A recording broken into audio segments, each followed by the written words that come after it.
Welcome back, everyone. It's a little Feedback Friday time. We find our first victim. Just kidding. All right. Let's see who was the first person to post. Gold Seeker.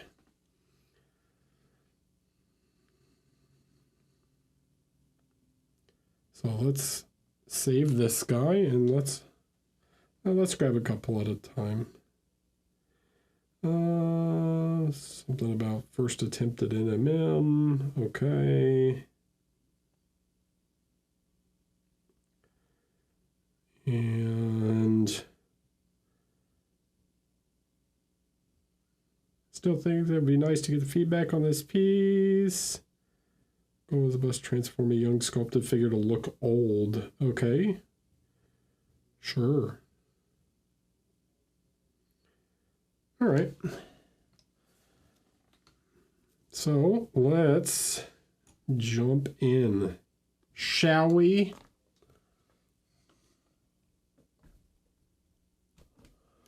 Okay, so we've got this guy.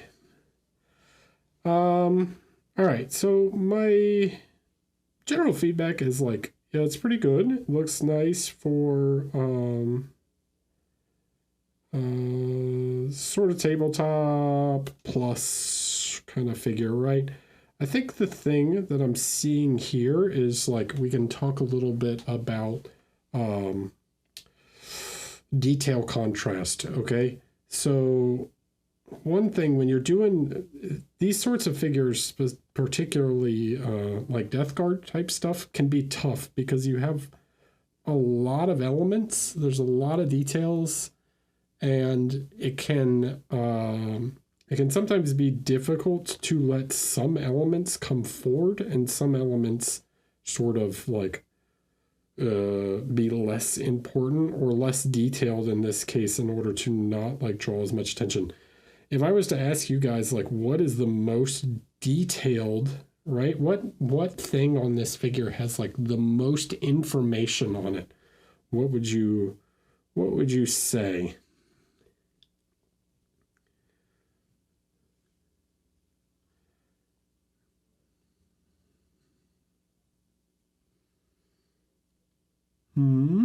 Come on, chat.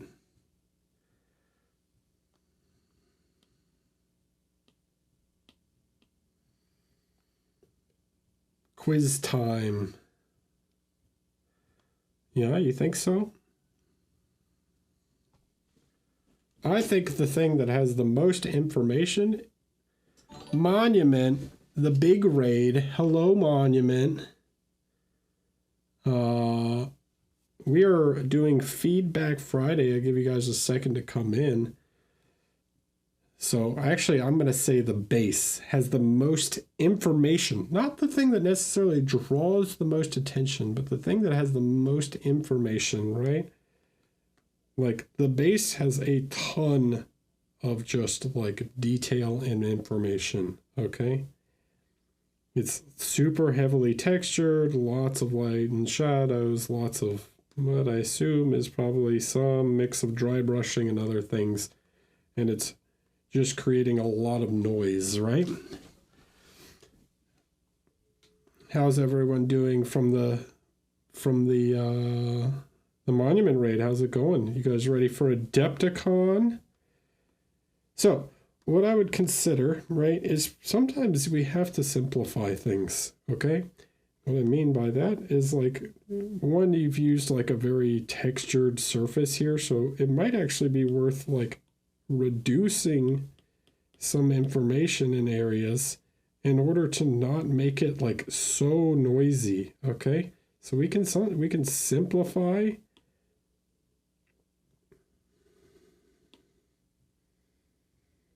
in order to like not be so attention grabbing, okay?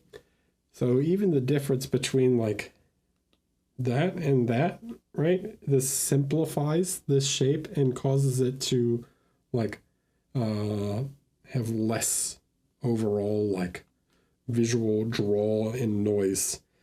So the next thing I would say is things like here, right? So you've got a lot of just like, it's a bit messy, right? So what you want to do is you want to try and like really bring out the areas, whether this is through edge highlighting or whatever, right? We need to really define these shapes, make certain things like sharp and show, right? These like areas of, start to visually define things. We've talked about this on 32 millimeter figures before, but readability can be really important, okay? So we want to define these shapes, even back here, right? Like, let's continue this light like all the way back. I want to create something very sharp between his arm and this gun barrel thing, or the like shroud of his weapon, right? So it can be really easy to go overboard with weathering sometimes. Like, what are these dents, right? Like you have dents in the weapon, but why are they like pure black, right? So they should have some like light and shadow in them, even if they're like damage, right? And maybe they would be like metallic instead. It depends on what like the material is. But like this back here is too dark, so maybe something like this might be a better tone for something like this.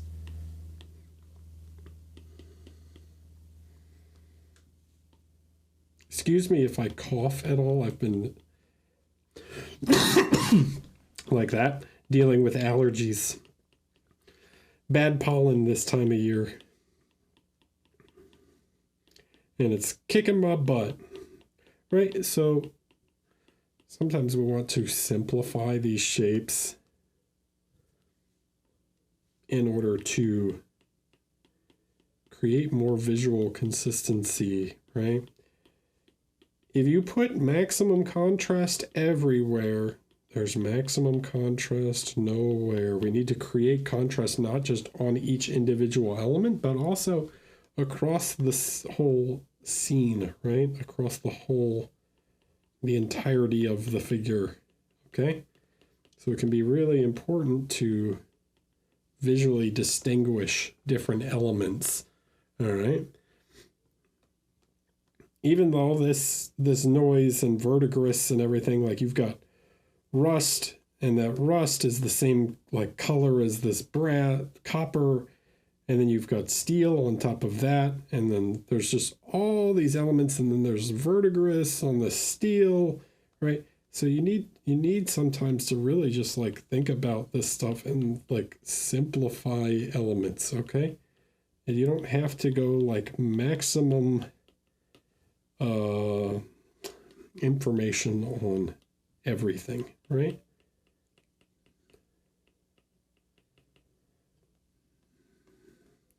So let things have shape and form to them. All right. Let some things be more detailed, right? Is this rust in here helping this create definition between this hand and this and his forearm, right? Probably not. So we could bring this down and probably define this more, right? Really start to create like some line and definition, just definition here and there and everywhere, right? In order to make these things readable. Okay.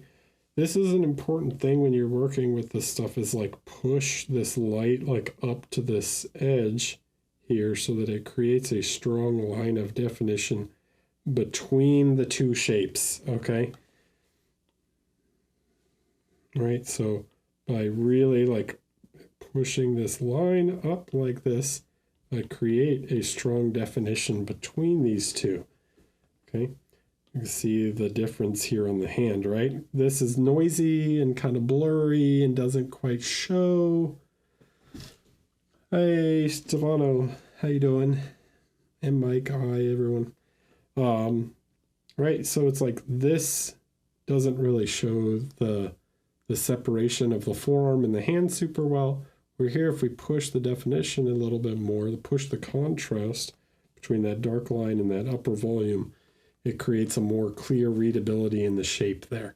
Okay, so this is the number one thing that I'm seeing on your model, is that like there's just a lack of form, like separation in some of these elements, because you've done so much weathering everywhere and there's so much detail that you start to lose the general shapes. Okay. The next thing is, yeah, there's cleanup, room for cleanup. All right. So what I mean by this is, like, when you're doing all these edge highlights, like, you can come back with the original base coat and you can make these lines sharper by just like filling in the information in between, right? So you come back and you sharpen this line by using the original base color. If you have a hard time doing like really sharp edge highlights, okay, you can clean that up by using the original base color in order to create that definition. Okay, in fact, this should probably be even darker. It should probably be something like down here. Right, so it should be like this nice, really dark line to separate the knee pad from the shin guard, right?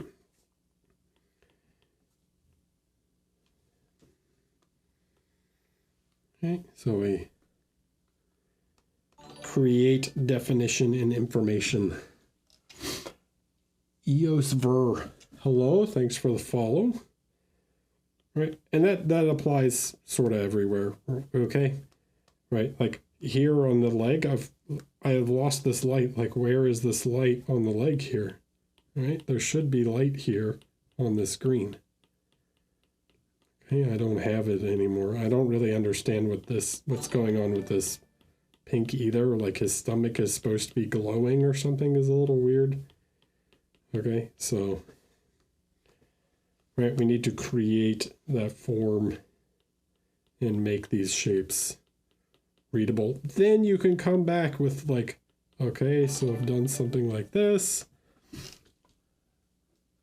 Right, and then you can play around with some of these like rust colors, and you can get some of this stuff in these little areas, right? And you can do little streaks and things, and those can be interesting. But you need to get like the general definition and shape in first. Okay. For After Ever and Battle Squig, thanks for following. Hello, welcome. All right. Yeah, even like on this stuff, right? You've got this nice highlight here, but you could have like highlights here. Right. So a lot of this is coming back afterwards and just like cleaning these lines up, right? Like this line is gone. This shape is kind of gone. Okay, we need to create definition. All right. How's the allergies? They're okay. You might hear me cough and sniffle a little bit. Mr. Skies and T-Chief, Tech Elf, hi.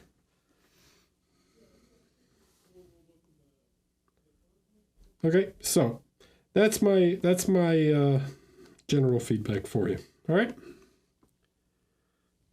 My day is going all right.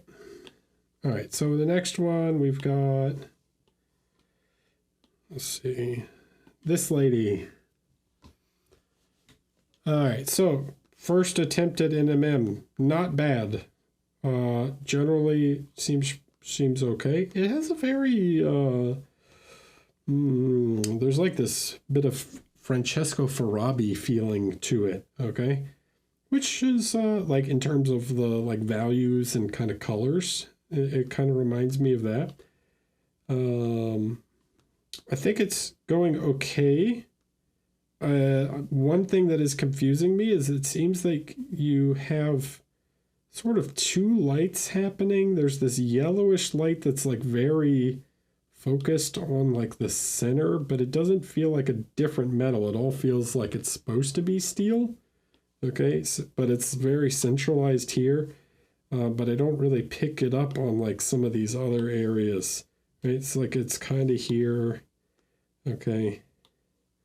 But then, and it's like sort of shows up here. The most important thing with, there's four main points that I talk about in my non-metallic metal class. I'm not going to give you all the points because I'm not going to like just give you my non-metallic metal class for free. But there, one of the major points is like consistency in lighting direction and reflection placement is like ultra important. Okay. And the other is like really edge definition. Okay. So the two of those things are kind of weird at the moment. All right. So it seems to me like the light is coming in more from the left, right? So it's sort of coming in from this direction. So there are some things that I would expect to see. One, I would not expect to see light coming up this side of the leg. If the lighting direction is coming in from that way, I would expect the light to be coming in from sort of the opposite side of the foot. I would expect maybe more light. Let's grab a lighter color. I would probably expect more light on this side of the foot. I don't really know what's up with her foot. It's a lot of little details in here. Okay. And then I would expect I would actually probably expect the light to be reflecting sort of on like the middle of her leg. But yeah, so really you can like, if you're going to focus on the light coming in from the top left, right, you should have some more intense lights that hit on that top left edge, you know? And you really have to define like all of the edges, okay? I don't know what's going on in here. There's too much detail that I can't see in the picture. But I would expect more light to be hitting from this, on this side, okay? Now, this is too much. Okay, I need more intermediate tones here. It's like switches to black too fast. Okay, even the idea of like if the light's coming in this way here, you don't have to have, not every single surface has to be all the way black to all the way white. Okay, you can create contrast between surfaces. Okay. What I mean by that is like maybe if there's a lot of light that's reflecting on just this part, right, then you can have quite a bit of light on just this part, right? So maybe the reflection is something more like this, right? And this light is much bigger on this side.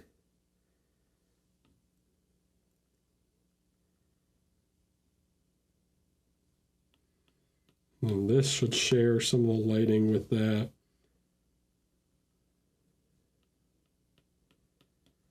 Right, all of these little guys, they would need to get little like reflections on them.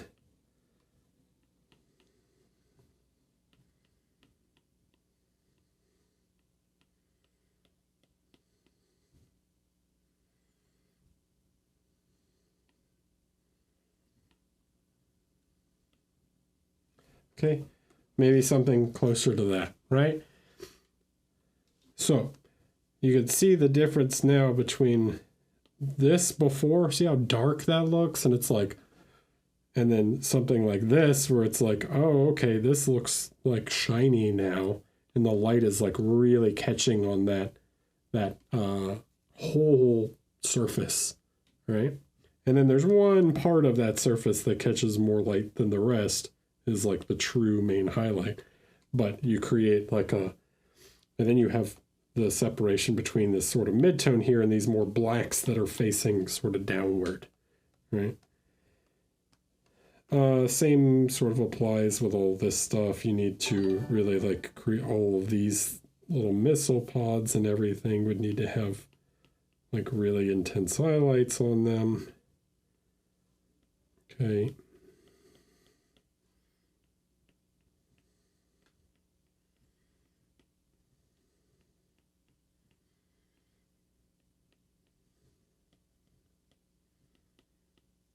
Something like that. Right? You see how quickly that makes, how much, how shiny that makes that look, right? So be more bold with some of your highlights. Don't try and always go black to white on every single surface. Let there be contrast between the surfaces. Okay, something like here, right? Like you can make this whole highlight a little bigger because you have this very dark section right here. So we're creating contrast between the two sides, right? Between the two surfaces, as opposed to just like black to white on every surface. Okay. And then, yeah, be more cognizant of painting edges on everything, right? They all have to have, if you want it to look like non-metallic, you've got to really define all the edges. Okay.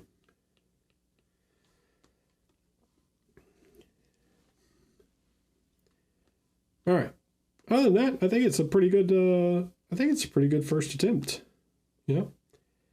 And I will say that like I am a little confused whether she's supposed to be wearing gold armor or not, and whatever. So that might be another consideration for like what is quite happening there. But and maybe picking some things to just not be metallic might be a good idea, or mixing metallics. Like maybe you should have some golds and some silvers to create sort of different types of metallics, right? When you say define the edges, do you mean edge highlighting? No, I do not. Often, 9 times out of 10, that probably means edge. Well, first, it's not always an edge highlight. This gray is not an edge highlight. This is an edge highlight, right? Because that's a highlight. It's very bright. You can have gradients within edges. Sometimes what I say when I mean define the edge is just creating some sort of definition between two planes, right? So it doesn't always necessarily mean, what happens if you have two surfaces that both have light on them, okay? This is giving too much of my tricks away, but right? So what happens if you have a very light surface right here, right? Something like this, and then you have, for whatever reason, you had another light surface right here that's creating a reflection. Maybe it's reflecting her face or something, I don't know, right? Well, now there's no more definition between those two, okay? This is gone, right? This edge is gone. So what if I did something like this? Right? What if I used a dark line to create a reflection there? Right? Now I'm creating a definition between the two. Okay.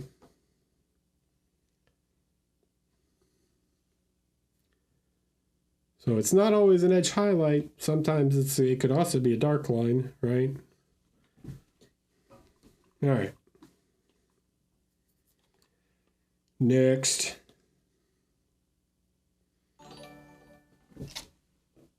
Boy Dalen B, hello, and Twisted Gazpacho, hi, welcome. Thanks for following. All right, old lady. Man, I would say this is pretty nice. Her hair is quite good. I think the clothes are pretty good. I think you were maybe having some issues with like the skin tones or something. I think like even the wrinkles and rendering on the face, because this is freehand, and I think that's quite good. So overall, I think it's pretty nice. Her eyebrows are maybe a little weird. But other than that, yeah. So One thing I'll say is her cheeks are a bit sunken right now. Okay, so I see this a lot. Your cheekbones do not, if your light is coming in from this, this sort of above angle, you don't have to do the cheekbones that much, okay? Like the side of your face, like this part of your face, the cheekbone's like up here. It doesn't create a shadow all the way down. Okay? So the jawline, right? Like you don't have to shadow it that much.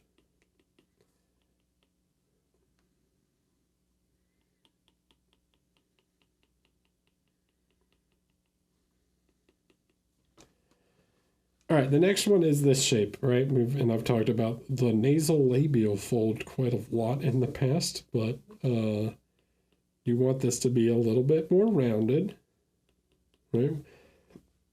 We want to create a shape between these two, right? So this is like a corner here, and then this should start to kind of go away as it comes down. Not too much because you are trying to make her look sort of old, but you do want this more rounded feeling here, right? It's not a line. It's not like a wrinkle. There is shape informed to this. See? Like, right? There's a shadow here, and it comes under. Okay?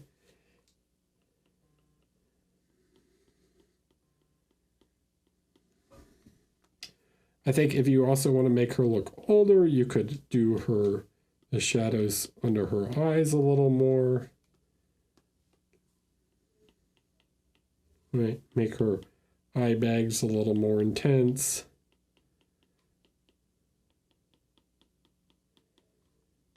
Mouth starts to droop a little. And then, yeah, you can sort of play with these. This should also come up a little bit higher. Right. So even just that, right, you can see how this sort of changes the face, right? See how it raises this some? It feels like it pushes it up a little bit.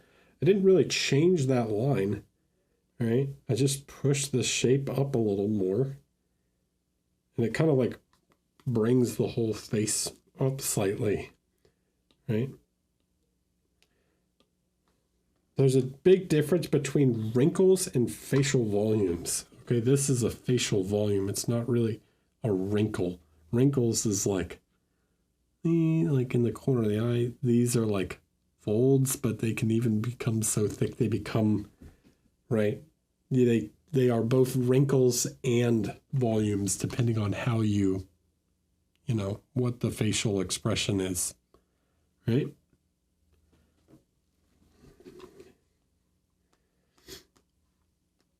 So I think that's the big thing. Then you can play around with some color. Okay. So you can play around with adding a little bit of tonality to some of these things.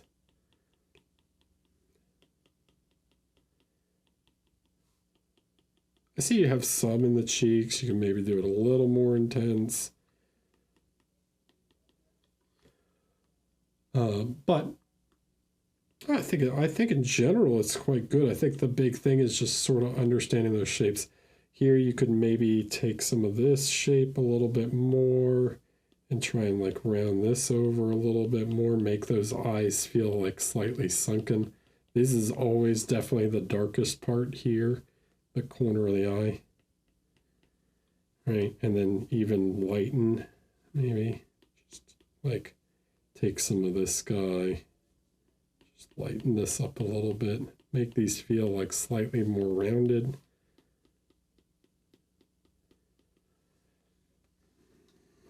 Right, and then as far as like the eyebrows are concerned, I don't quite know what's going on, but like we can go a little gray. I think they don't quite have enough shape to them.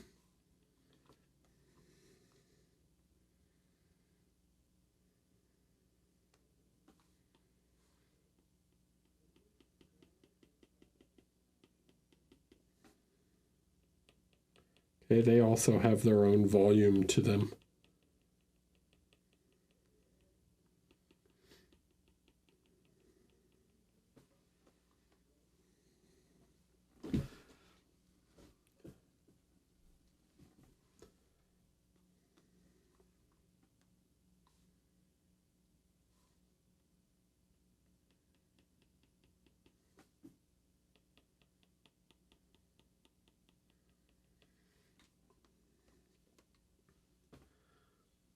All right, I think that makes sense. One last little thing you might want to try is if you want to make her look extra old, this tends to be a volume here, so you tend to get this one that goes sort of like this.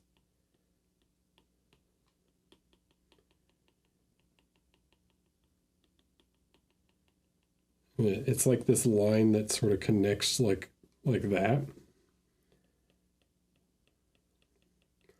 Now I'm exaggerating a little here, but you can always soften this back out afterwards. Right.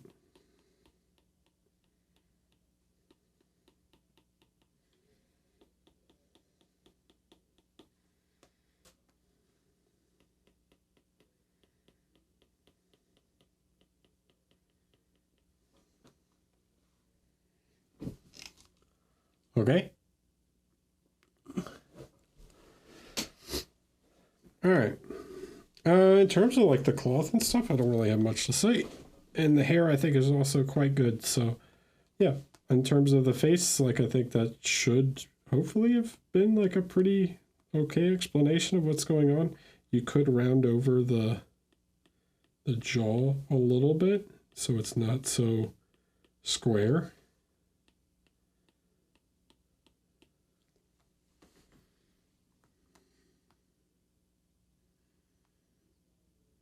Look, let me select the color.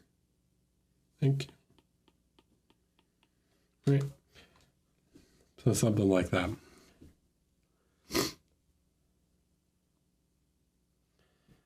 Okay. Next. We'll download a couple at a time. Mr. Dooku. I know you saved, don't lie to me. To get his attention from gamer distance, okay.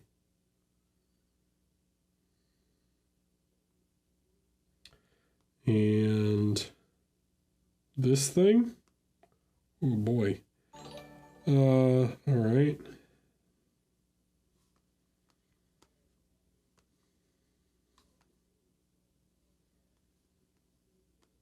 I need a second to look at this because there is a lot going on here.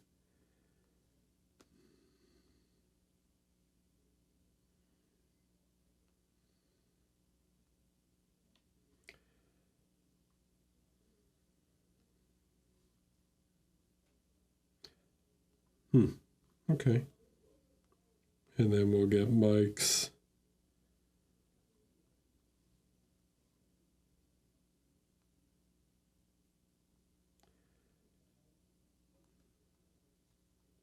And we'll get this one.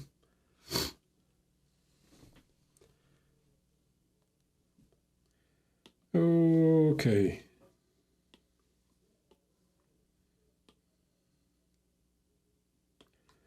Dooku. So, we're trying to make this a good gaming figure.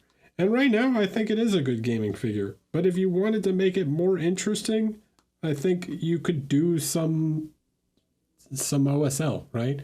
Like I think some legitimate OSL would make this more interesting than kind of just like what he's at. Now, I get he's in like a desert environment, so really the light of the lightsaber would not be nearly as intense as the sun, but I think we could put a little on him just to create like some form of interest. Now, one thing I'll say, the number one thing I'll say about lightsabers is that lightsabers... Oh, Falling Freely, hello, thanks for the raid. Lightsabers are typically white, right? So normally they appear white.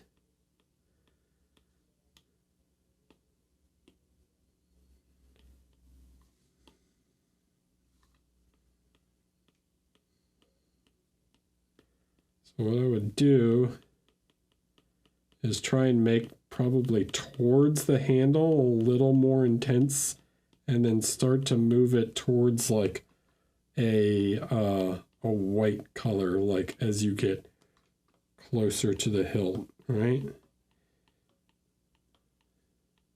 So something along the lines of like this.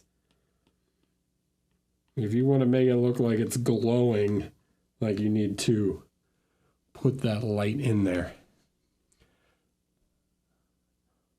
Allison, falling freely. Hello, John. Cryo cheese. Boulder. What are you working on, falling freely? How are you doing? How's everyone?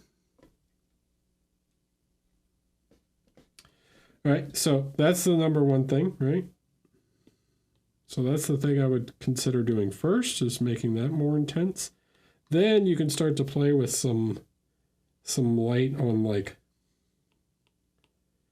his sleeve, right? Maybe it just gives a little, like we can put some light here on his hand, maybe put a little light on the lightsaber hilt, right? So you can like start to play with some of these effects and just create some glow on him, right? But you want to focus the glow closest to the lightsaber, okay? So as it gets further away, you need to be thinking about like the material, and like the light is more likely to show up in shadows and things, but you can put some here, right? Maybe even like a little bit on his face, not very much, but like maybe his beard does start to shift like slightly reddish, right? Maybe some of this metallic starts to reflect some of the red, right? These chains, you can hit like a few spots that like they're reflecting the lightsaber, okay? Maybe his pants get a little, just a touch. And then like probably as you get down towards the boots, they're not really going to reflect, but they are shiny, right? So maybe they would get like just a couple little spots, right? I think that's the big thing that will make this more interesting, and like than just like, hey, here's a gaming figure, you know? So yeah, as you get closer to the lightsaber, right, you want that light to be more intense because of the way light fall off works. But also it's red, right? So what makes the lightsaber look red is not the fact really, because it's like, if you look at it in the movie, the actual blade itself, right, is like white and pink. Right, it's how it glows on other objects is what makes it clear that it's really clear that it's a red lightsaber. It's emitting a red light. Okay, I think that could make it a lot more fun. Right, these are like, I love the Star Wars, like these Shatterpoint figures and stuff as like a way to, like, I love teaching OSL on them, even though I don't really teach that class anymore. They are like really like the best things you can, I think, work on to like practice this effect, because everybody knows what a lightsaber looks like, right? So just think about like what's closest to the lightsaber and how that glow would happen. Okay, that's the number one thing for me. I think that could make it way cooler. In terms of like the rest of the painting, man, I think it's really good. I don't, like, in terms of a tabletop figure, like, okay, yeah, it looks great. You could maybe like play with the face a little bit here, just to give him like a little more shape, right? Maybe just a little bit more light on the face just to draw some more attention to the face. Just push the light just a touch more.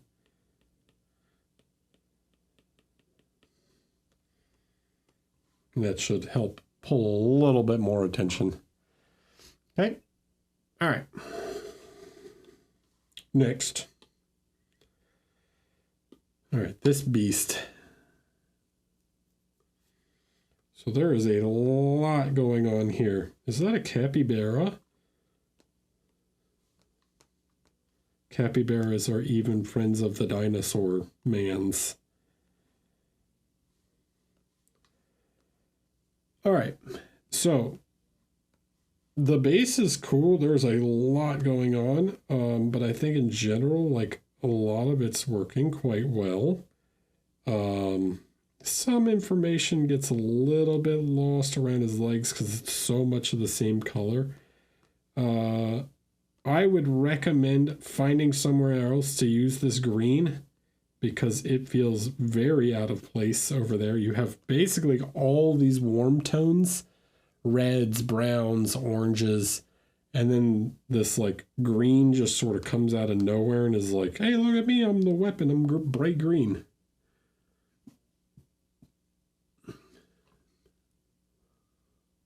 Oh, see you later, Falling Freely. I'm glad to hear. I hope you finish your Resin Beast entry on time.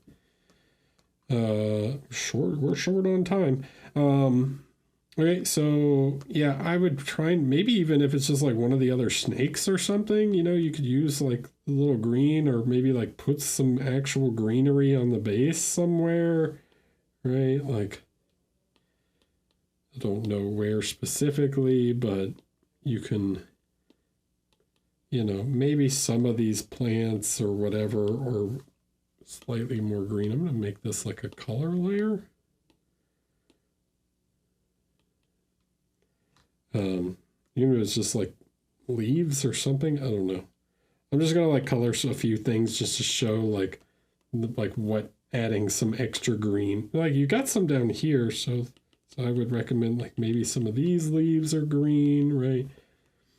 Like throw in a little bit more here and there just to like balance that out. Maybe even like I'd have to see it from the front, but maybe part of his bracelet is maybe his bracelet's like jade or something instead of steel. You know, like these will help balance those colors out. As far as this like backlighting effect goes, this is it. I think it actually works pretty well, but this doesn't make any sense here. Like, why is the front of the tail all blue? This should be like the color of the light. I can see it from this angle and I can't see any other blue. So this should be like, I should be able to see the light should be able to hit his tail from this direction. It can't like this backlighting. Let's go back to the, this picture, right? The picture of all of them. Right, if you look at here, right, the blue light is coming in from behind. Well, it should affect those flowers too. Like these yellow ones, that blue should be affecting those. Right, it's like if it's coming in from the back, it can't wrap around to that other side of his tail. Okay, so you need to have some of that yellow light like hitting the front of his tail, okay? The actual effect is pretty well done. You could probably also pull it down more on the arm so it hits more of like the forearm and stuff, but in general, I think is pretty well executed. It would probably also affect some of like the back of these things, right? So maybe implement it a little bit more into the base. Yeah. Okay. But yeah, I mean, in terms of like volume rendering and stuff, I think it's really well done. I'm not going to like draw on top of it too much because obviously you know how to paint. I think more like just kind of talk about what I think would work well. And I think just making adding some clarity to some elements, right? Like making the scene a little bit more readable in terms of like what's going on, who's where, and then like color balancing. Like, I'm not quite sure I like the chest being so similar to this steel, you know? Like, maybe using a bit of this red might work better on the chest, right? Like, what if instead of this like bluish steel color on the chest, we reused some of that like reddish tone that you used on like the top of the head in order to like make that separation of the metallic elements more clear, right?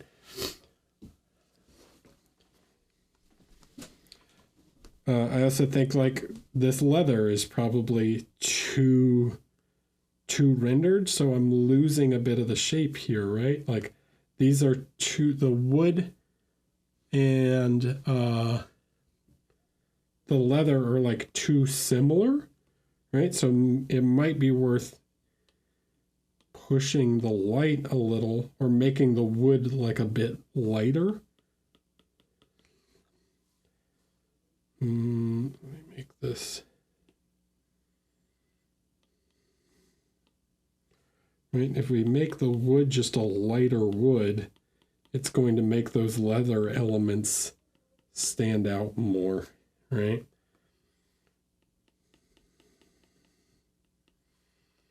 Clarity, we're shooting for clarity. There's so much detail, right? So that we have to create some sort of clarity between the shapes. See you, John. Okay, so I think that's the big thing that I'm seeing, or the big things I'm seeing. Yeah, man, it's nice. Like, it's working quite well. Just keep pushing on it. I think you could reduce the contrast a little on the forehead, right? Sometimes it's really easy to go overboard and you can lose the like general shape of things. So like don't push the texture and micro details so much. Like you've done a good job with the texture on like the arms, right? Well, maybe not as much over here. This texture might be a little too deep, right? But don't push the texture so much on every element that you lose the overall shape of things, okay? We want to be able to read the general form first and foremost. All right. Nice job. Cool. Okay, who's next? Mike. Mike, what do you want? What do you want from me? Huh? Mike took my class. It's a cast shadows class, and then he repainted the figure and got rid of all the cast shadows, and now he wants feedback on it. Well, my feedback is all the shadows are gone. I mean, yeah, the metallic's nice. The bone's pretty good. It's maybe a little too scratchy. Like, I'm not quite sure I understand how scratchy it is. It's probably a little too much. But yeah, the metallic's good. I don't love the skin. It's like missing some depth.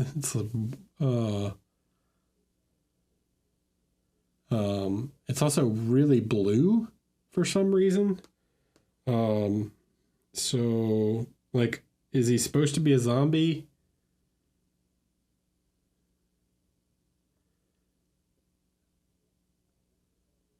This is a legitimate question. Like a White Walker or something? Or is it like what's going on with the amount of blue in the shadows?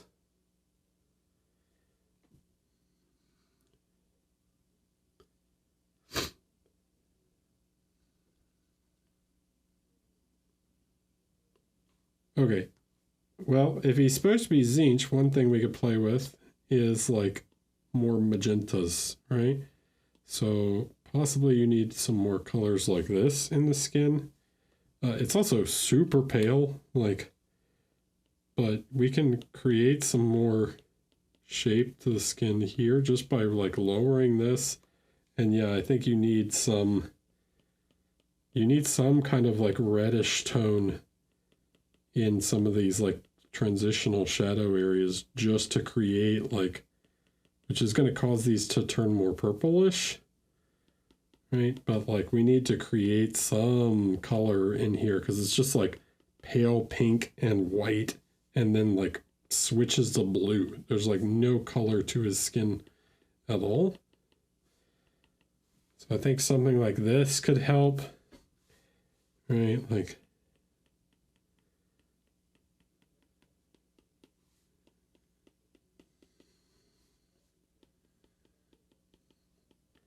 give me some midtones. Not saying you have to get rid of the blue, but like, right, we need some sort of color here. Okay. Then you can like start to come into these more pinkish skin tones and begin to filter some of these on. Yep, delete, there. Right, like, without making his skin just look like pale white, you can use blue shadows, but like you need some sort of contrast with like a bit more of a natural skin tone in order to make those bluish shadows not feel so like weird and out of place. Right, so try and get some color back into like the skin, okay? Whether it's just like filtering some color, and this will make his skin feel like much more natural.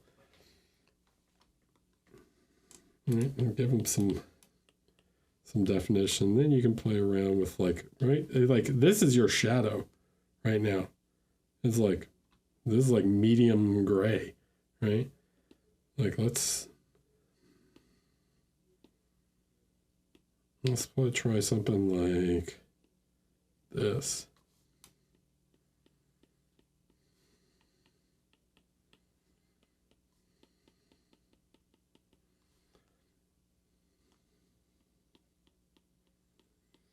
You also have the light slightly coming in from the left, so I would slightly favor the left side or like the right side on shadows, so you can like push the right side a bit more.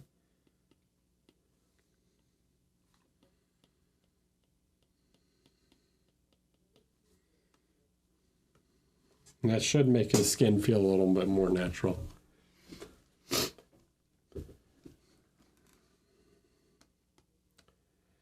And if they're supposed to be like scars that have healed, one thing you might want to consider is like actually adding some light in them, right? If they're not like fresh wounds and they're like cracked, right? Like,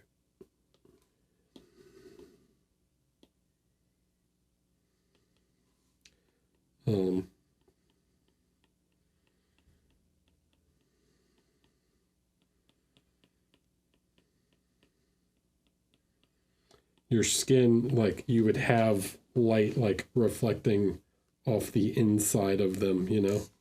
So the light would actually like hit in the recessed part. Is my pencil dead? What's going on? Let me, why isn't it not drawing? Okay, weird.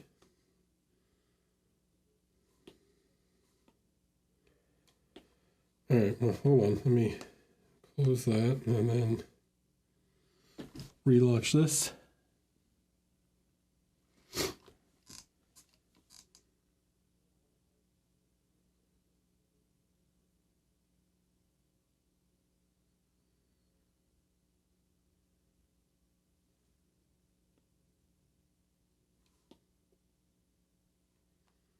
But yeah. All right, so, right, they would like, yeah, something like that. Now they feel more like they're like dug into his skin or whatever, and they've healed over. All right, makes sense. I don't have anything to say about the helmet. It's good. Metallics look nice. Yeah, this is maybe like a little rough, but it's fine. Not that his like chest and skin is super interesting, but it does need some colors. All right, let's move on. Who's next? This one. Interesting. Yeah, so I see this is a work in progress. This is going to be a bit of an effort in balancing. This is a tough figure because there's a lot of things going on, and like, how do you make this figure harmonious? Hi, Lucas. Hi, Zaba. How are you? Jabba. Lucas, Jabba. I'll see you in a few days, huh? What day do you arrive? And Borja. Hi. Hola, Borja. ¿Cómo está mi Jota? Friday. Okay.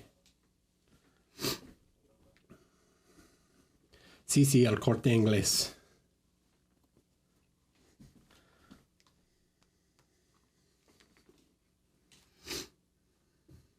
What day do you arrive, Borjita? Okay, so yeah, there's a lot of stuff going on in this figure, right? There's many different characters. So it's tough to balance like each one of these. El Monday, okay. Lunes. We get there Tuesday, probably in the morning, early afternoon, morning.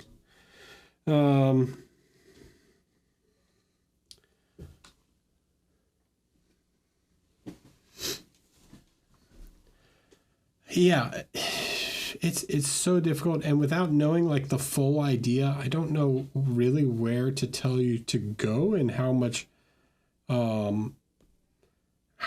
to like correct and everything. Like, I like the general rendering so far. I especially like the dwarf. I think the dwarf is super good. Like, all the arm hair and stuff looks great. I think the elf is going pretty well. I think maybe still this is a general problem people seem to have. What the heck? Where'd my tools go? I don't even know how I did that. This seems to be like a general issue people tend to have, is like they want to always, like, if the light's coming in from this side, it is going to put some light like on his section of his jaw right here. Okay, so guys, stop doing this.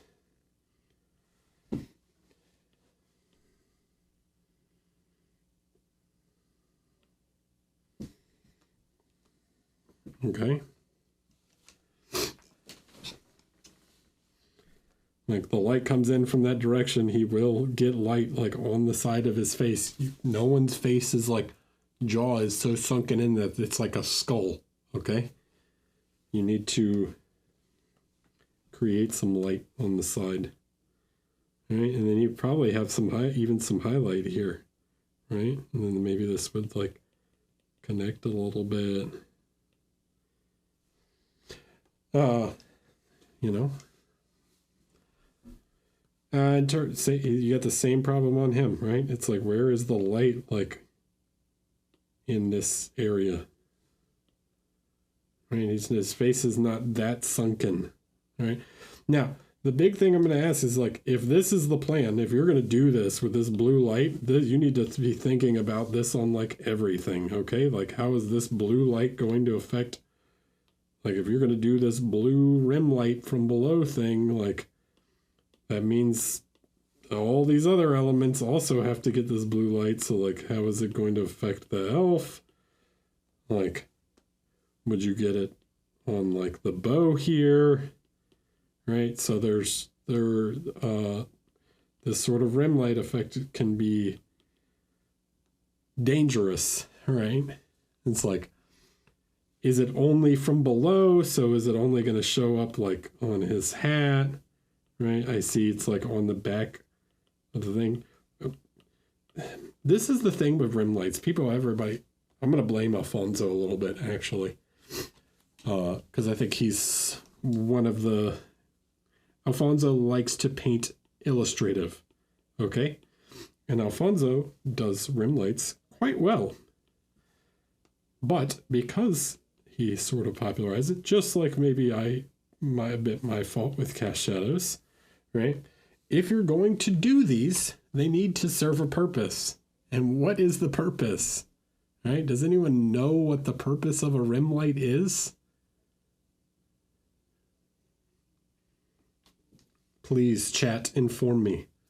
Borja, why do we paint with rim lights? Separation from the background specifically. Correct.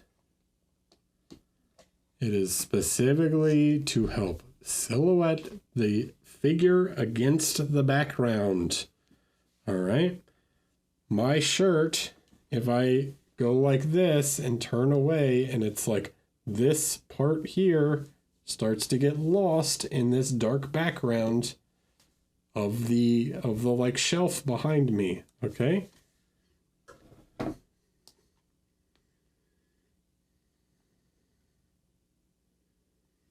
If I go like, come on. If I go like this, right? Let me change the camera so you guys can see. Right? Like even my hair starts to get a little bit lost. But if I put this behind me like this, right? It starts to help silhouette my hair against the background. Okay? So, don't just use them just because they look cool, because you're like, they look cool and I need to use them. You need to use them for a reason. They need to have a purpose. Okay? So,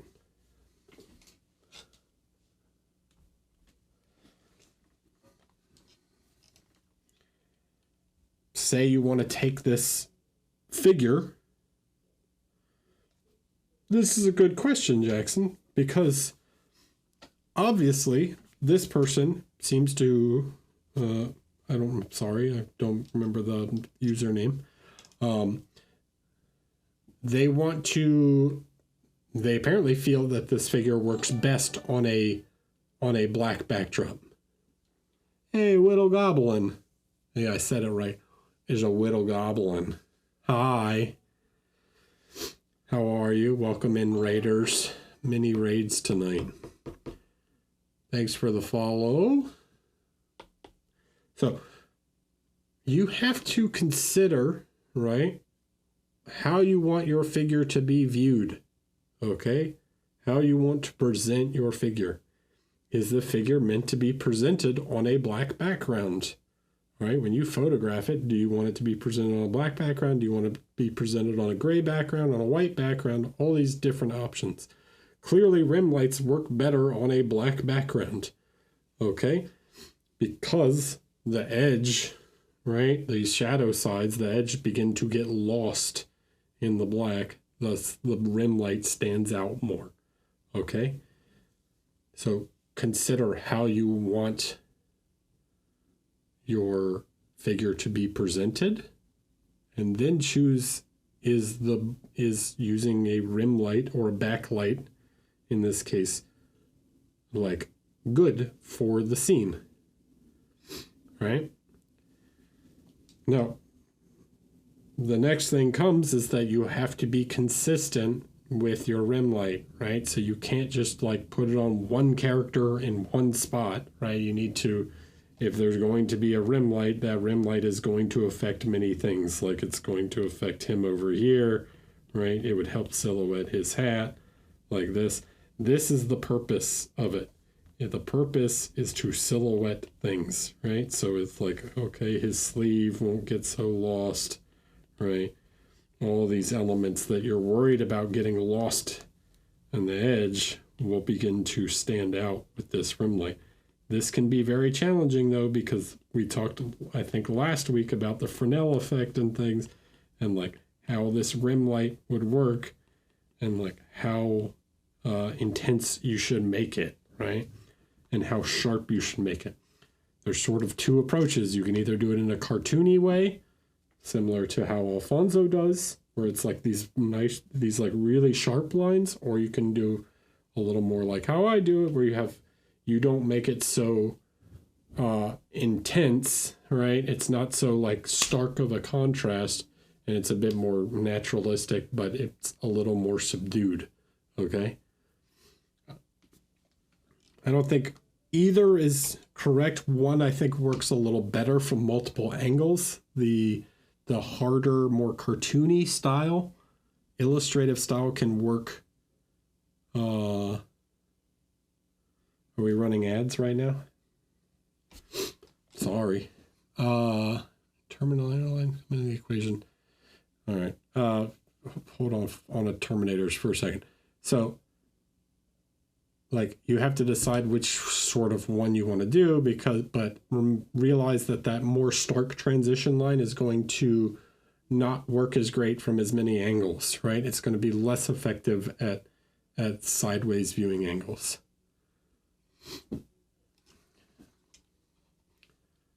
How long have we been going? An hour? Okay.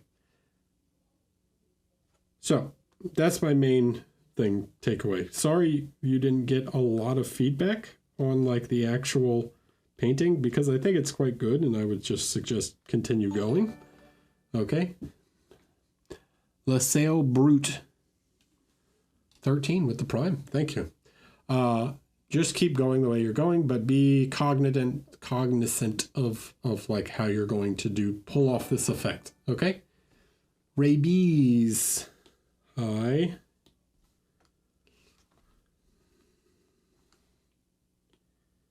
All right. Jeez.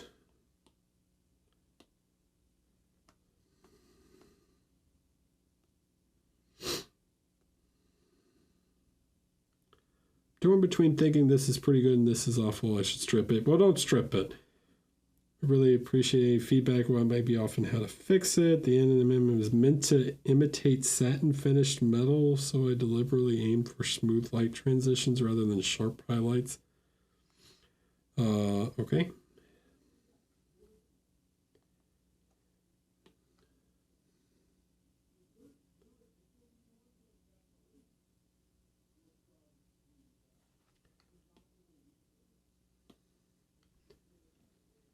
You guys weren't supposed to get ads if you were a sub.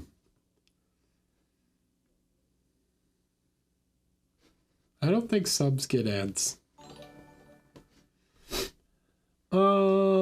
Onuba. Well, thanks, Roxana, for the 10 gifted subs. Thank you very much. I appreciate it. If you are new a sub, you now have access. You can link your Twitch in the Discord, to your Discord account, and you will get access to the Feedback Friday channel.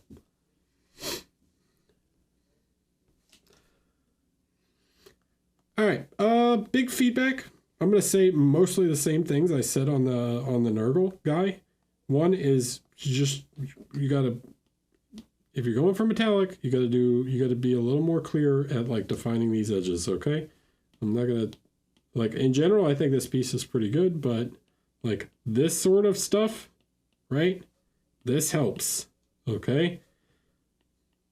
This makes it clear that this is metal. And I've talked before about like why this happens and why we define the edges like this, okay?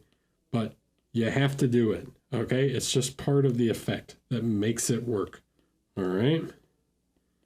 You also cannot ignore these inside, like this looks lazy, all right? I'm sorry to be blunt here, but you cannot ignore these inside parts. This shoulder has volume to it. There is there is like shape and depth to this element, you can't just leave that black because I can see it. Okay. Look, if it's underneath, like, okay, whatever. Or if it's a tabletop model or whatnot, like, I guess he's clearly a display model. He's on a plinth, right? Like, you cannot ignore that stuff. You cannot leave that unpainted, okay? So that's a big no. All right. Things like this, define the edges more, right? All these little elements like this stuff that gets ignored, these are important, okay? Look how much immediately more defined and shiny this looks just by adding those little lights, all right?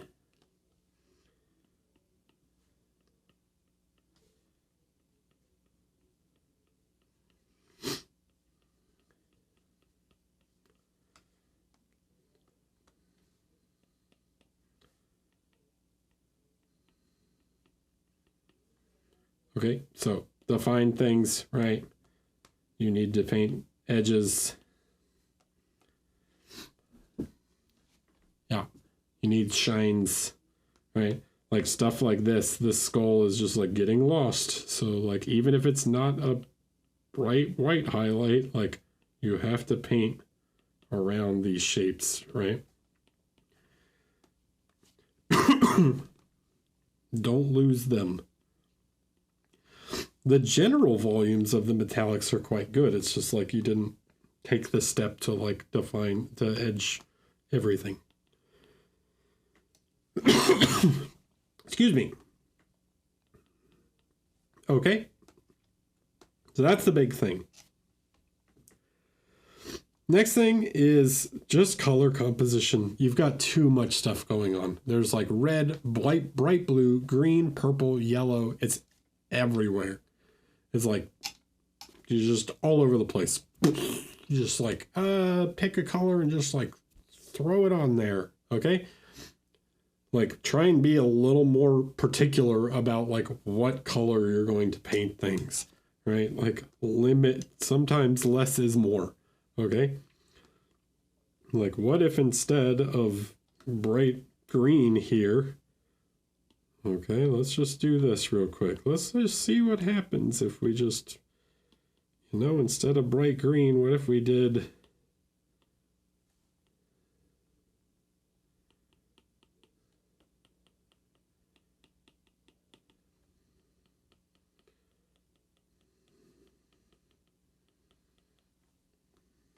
okay.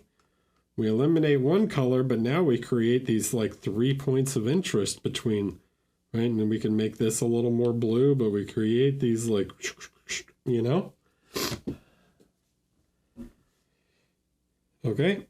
So even this little screen, now this one's not too bad, but like maybe it would look better bluish, right? Like there's like, you have to think about like, why are you using these, you know, like when it comes to the red, like, okay, the red's pretty cool. What if instead of this, what if this was red, right? What if we reuse some red up here? We're trying to like create balance between the elements and use those things to like draw your attention around, you know?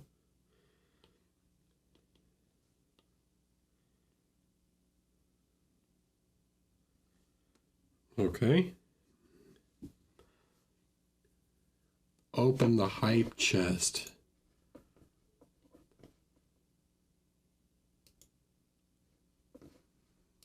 There you go. All right. D-Mac. Hello. Right, so that's the another big thing for me is like just be a little more particular.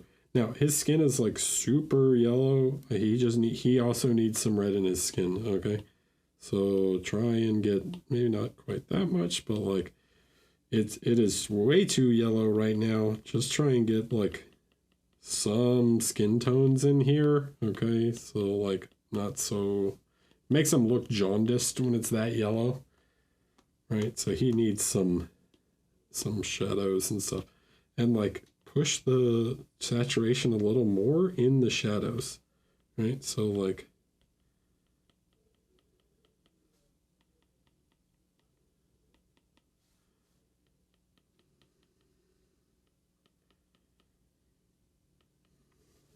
hey, is anybody taking my Painting Warhammer Faces class at Adepticon?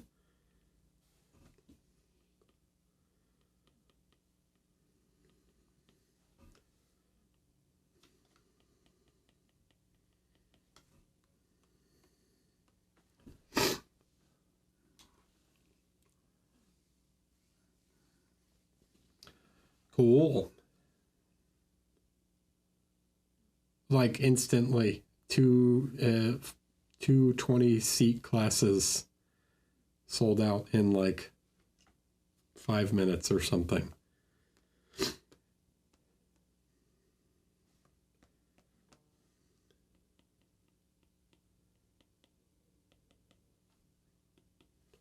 But I'm going to teach it again at Nova, so there's that. All right, so something like that. Okay, boom. All right, so that's the big things. All right, I'm not going to sit here and talk about every little element, but yeah, that's the major points. All right, so make sure things are defined. Try and limit your color selection a little bit here. Like, don't just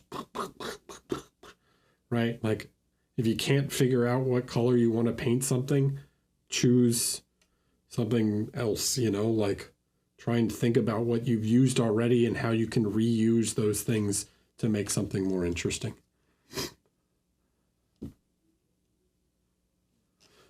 Okay, I'm going to take a quick break. I'll be back in like 5 minutes, and then we will work on some other, I will go over some more stuff. So I will be right back.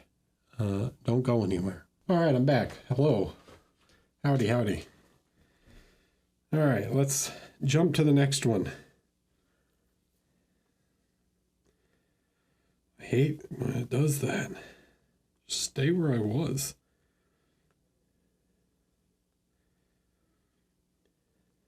All right, Lou, pretty good. Paul, also pretty cool. And Brush Mamba. I'm going to actually grab this one too. All right.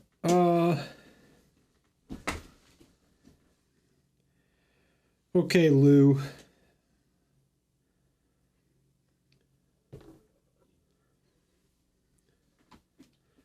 Pretty good. Pretty dang good, Lou.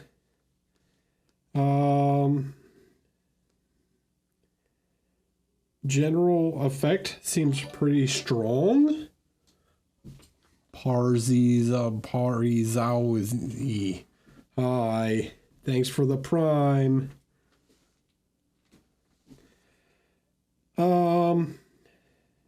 General thoughts are this is like very strong so far. I'm assuming there's some elements not done.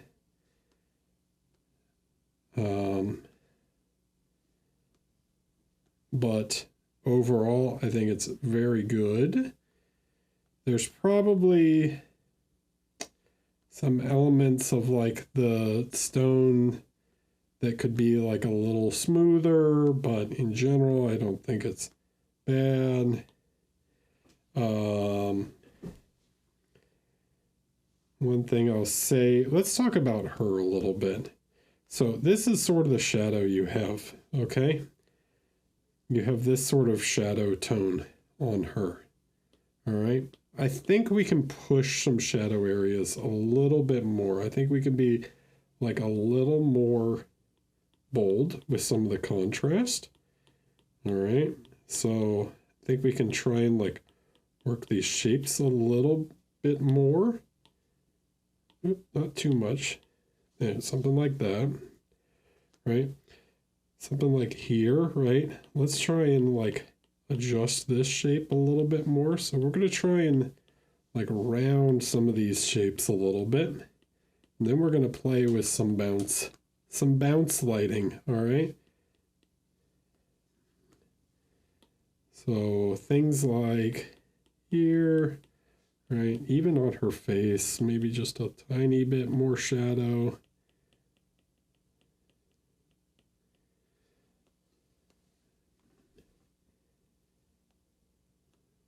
Oops. Okay.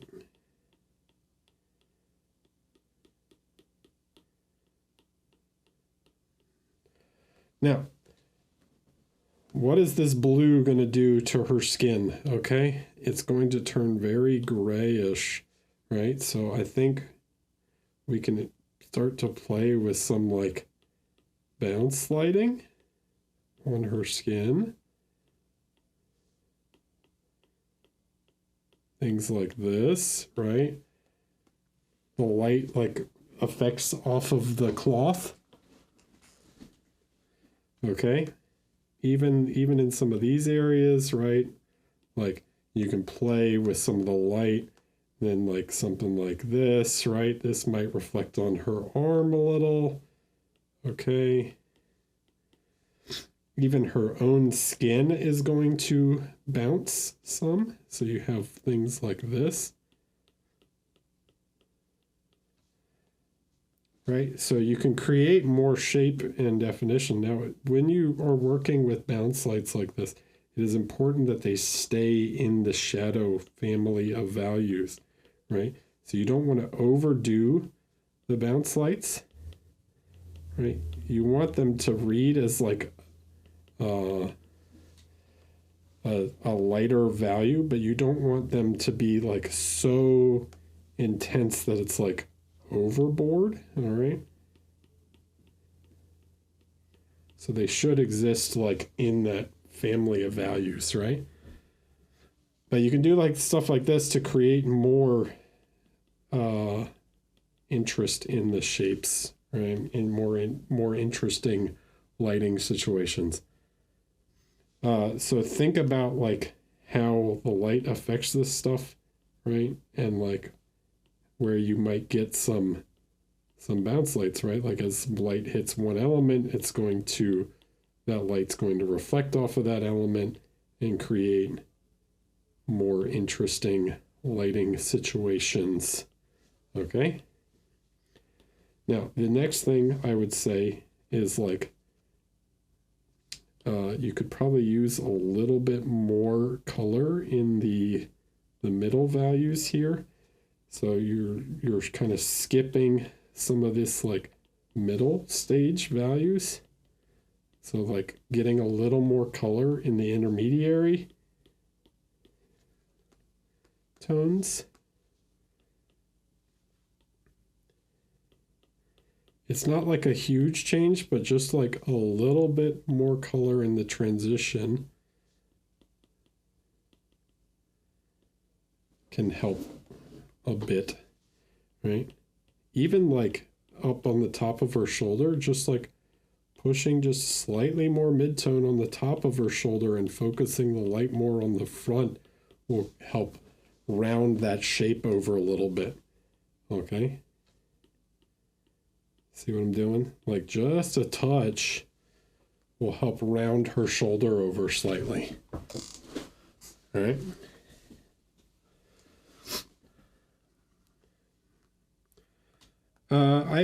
I think he's quite good if you want to push him a little bit more. So when you're doing dark skin tones, you really want them like in these reddish values. You want these like deep reds in some of the transitional shadowed values, right? So just like, don't be afraid to really use like a saturated deep red in some of these areas, right?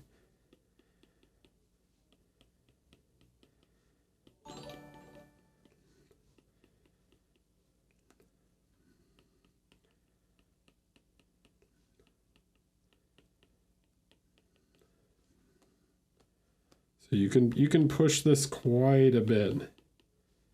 I see you've done it some in some of these areas, but yeah, you can do it quite a lot. Okay. Even in the face here, like picking up just some darker reddish tones.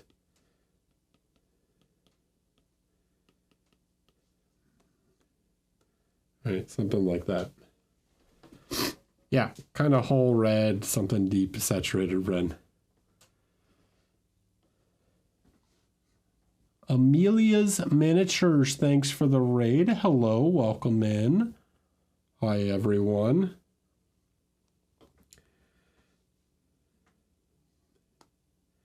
Okay, so just yeah, try and be a little more bold with some of your contrast on the skin here, and just yeah, and then play around with some bounce lights and things. They can make some of this stuff much more interesting, right?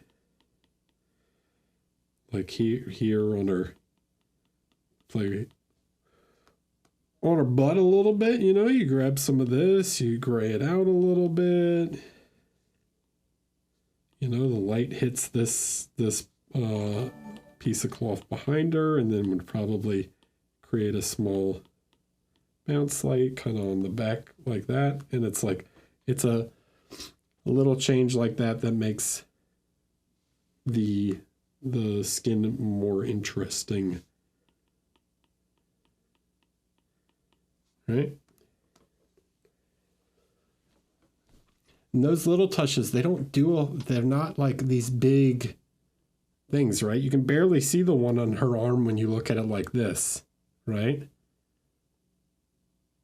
But when you look at it like this, it's like, oh, I see that bounce light there, right? Amelia's Miniatures 13th Regiment Studio, thank you for the follows. And Blat Biscuit, hi, welcome everyone. Okay, so that's sort of the big things for me, I think, is how you could really push this. I'm not going to go into like super specifics on this one, but like, because I think you know how to paint, but like general touches wise and like how to push this further, I think those sorts of touches will help it out a lot. Okay? All right.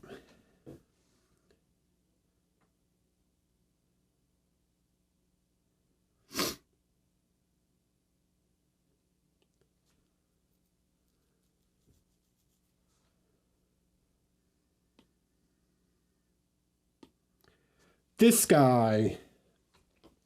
So we've kind of talked about this. This is super like classic sort of heavy metal style, right? Some old hammery stuff going on here. It's good. This is not my favorite style of painting in the world, but it's pretty cool. If you want to push this further, there's definitely ways to do that. The biggest thing I'm seeing, I like the little dots and stuff. Like these are really important for this style, right? It's like these little dots here in the corners of things, right? These are like really part of this like style of painting, okay? And it's quite cool. What's going to push this further is clean up. Look, what I'm looking at is just like how inconsistent some of the thickness of the line work is. We talked about this earlier, but come back with your mid-tone, right? Or your base color, and just like thin these lines out, okay? Like thin them out a little bit. And this will make them like even sharper, you know? Now, the next thing is that like on the gun, for example, this gray edge highlight is probably too much for like this color, right? So let's tone this down a little bit. Something like we can step up maybe that much, right? And then like we tone this down just a touch, and then we take this like corner one and we extend this out a little bit. So it's not just a dot in the corner, it's like a line that kind of comes out from the corner, right? So there's like a gradient in the highlight also, okay? So don't think about it as just like a pure dot. Think about it as like you're painting gradients in the edge highlights, okay?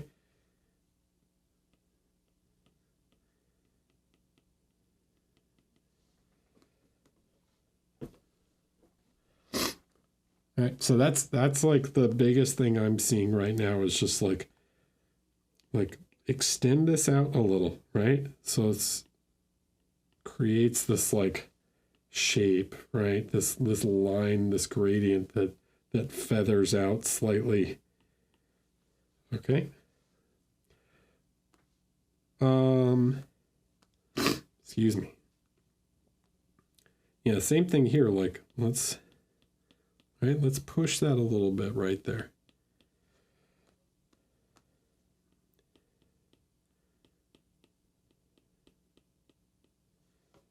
All right. Now this has changed a lot. The heavy metal style, I think people get like the heavy metal style wrong sometimes. I think they misremember the heavy metal style. I don't know if I can find old heavy metal paint jobs. Like, let's look. Let me think if I can. 90s heavy metal Marines.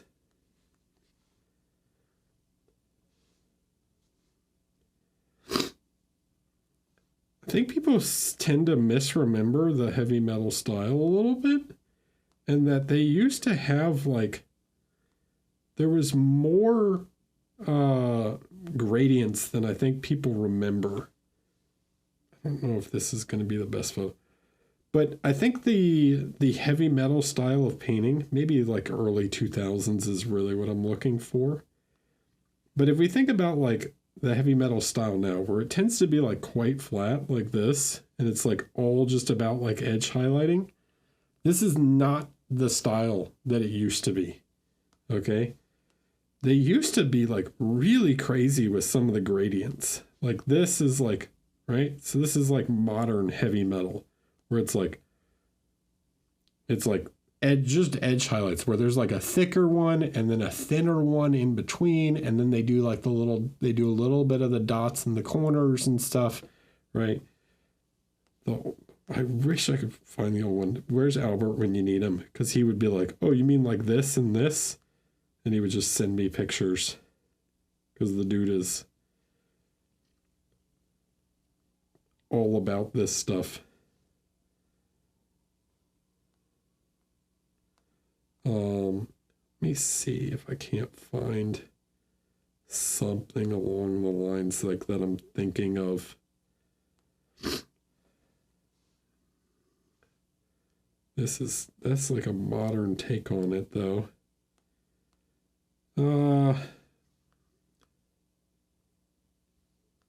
Like I wish I've had the old.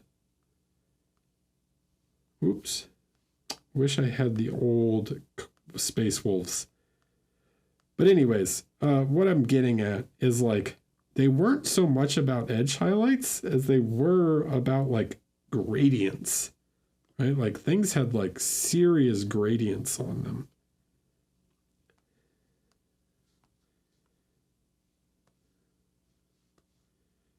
Yeah, this isn't the best picture. But like 90s Golden Demon.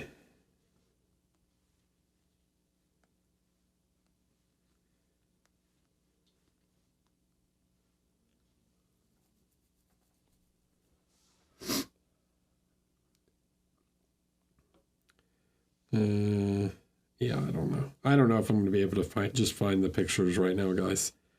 Because this stuff is pretty difficult to just stumble across without me knowing exactly what to search for. This is the yes, this is like the style that I'm thinking of, right? Come back.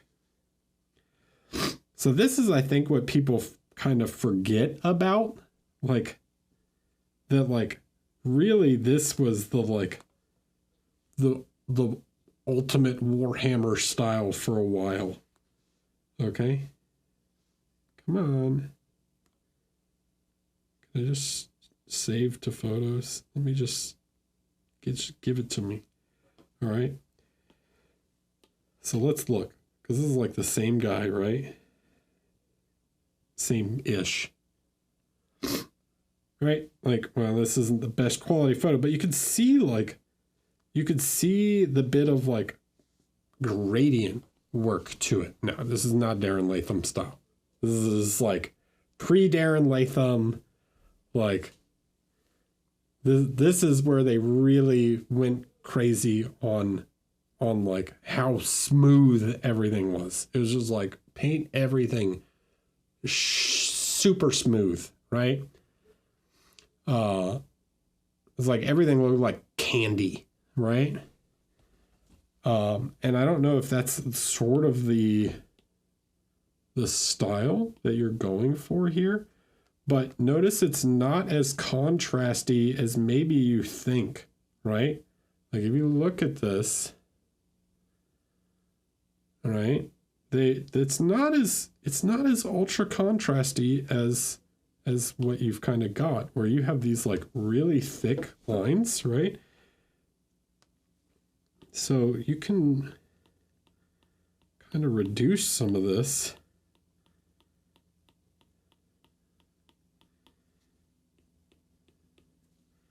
Right? And then they would do this sort of thing where they would have like light and then it would like kind of go like this. And they would do a little bit of these like volumetric lights, but they also would do stuff where it's like, it would like blend out like this, where it would like, as you get closer. So like here, I don't understand this highlight at all. So I'm going to delete that one. Right? I don't understand the like highlight in the middle. Right? And then they would grab and like, you would have this like, everything had like a almost like a glow to it, where it's like, as it gets closer to the edge, like it would blend out like this. Okay. And then you get a little closer to the edge and it would get like even brighter, right?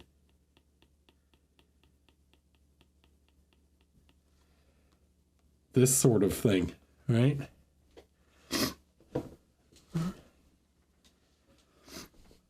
So I think this is like more the style that you were going for. Okay.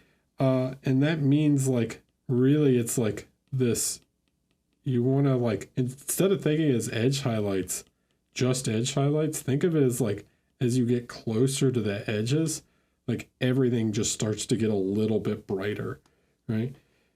And then they would do stuff like this, where it's like, maybe this gun would have like a gradient that like across this whole panel, right? So it would just like get brighter as you got to the top and then get a little darker towards the bottom. Maybe not that much on like a black surface, but that's sort of the idea, right? So they would do these like big soft gradients across everything. And yeah, it looks like jelly. It's like everything is just like candy, like shiny candy kind of feeling. Okay. So, yeah, if that's the sort of style that you're going for, I think that's what you want to aim for in terms of like how to achieve that style. Otherwise, like if you're going for a more modern heavy metal style, it's you need to create some like softer points on these lines, right?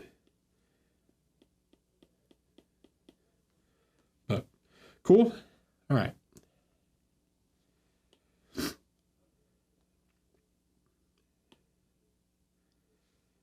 Did I grab another? I feel like I grabbed a couple, right? Yeah, I grabbed this guy also.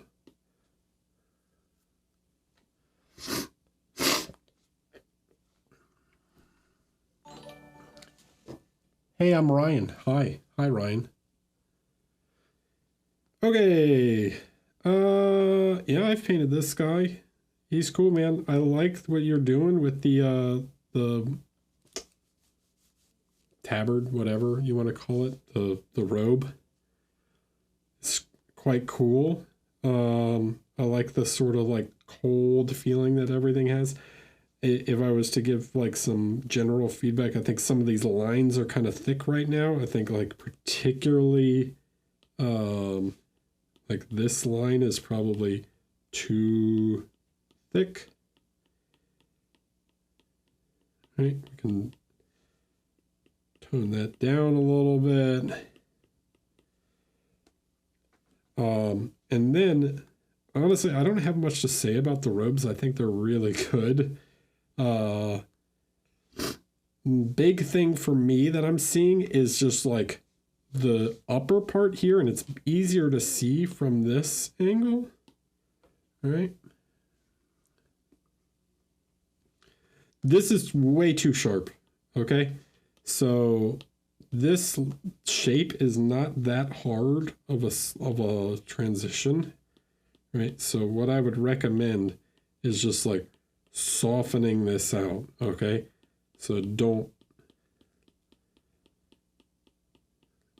make that transition quite so sharp, all right? Like, see how hard of a line you've made that? This should be like a pretty soft, gradual transition here. In terms of this stuff, this is like kind of fine. I don't really quite know what the like lighting situation you have going on. But I feel like the light's coming in slightly from the left. So just try and reduce this a little bit, right? So if this is light is here, right? And this is supposed to be in shadow. Just like, you know, soften this down a little bit, right? This guy doesn't have a lot of like hard shapes to him. Okay? So that would be my biggest feedback. Sungats. Hi. Yeah, this is all super cool. I like the robe. The sword also looks good. It's pretty simple, but I think it works. The eyes are also quite nice. So, yeah. This is not the most complicated figure in the world, but this is definitely like, you can see here just how like hard of a transition that is. That's way too sharp. So we need to smooth that out. All right. Hawklance84, hello. All right, who else we got? Sorry, that was a short one, but that is, in general, I think that's kind of what the feedback I have on it is. It's like I don't really have much to say about the actual robe. So the only thing I can really comment on is the actual candle itself.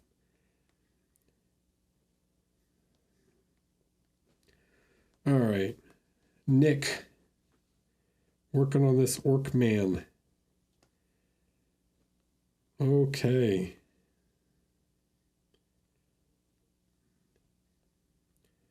Some feedback on the overall color palette at this stage, and then some help on the shoulder trap to continue refine the lighting. All right.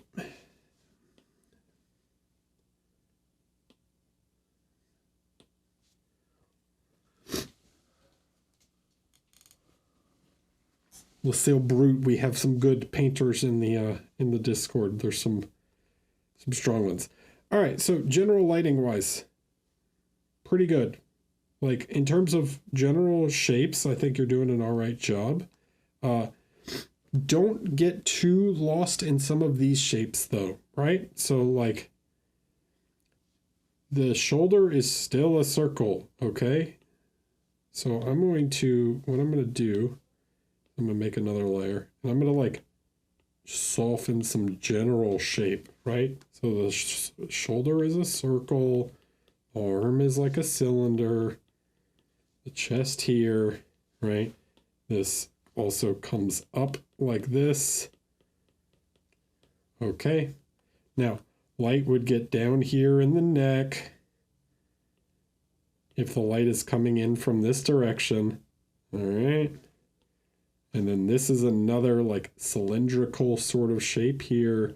So you would get a lot of light on this part, something like this. Okay? Something like that. Ethan, hello. I'm sorry I can't handle these Polish names. They're just impossible.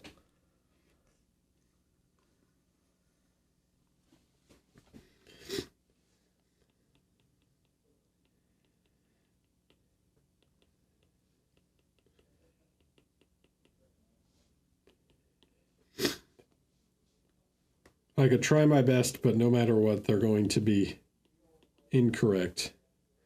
All right. So, yeah, that's the main thing, right? So like general shape stuff, okay? So define that stuff first. Now, the next thing is you're pushing the light way too much, okay? So we need to come back. We need to reduce some of this and restore some color, okay?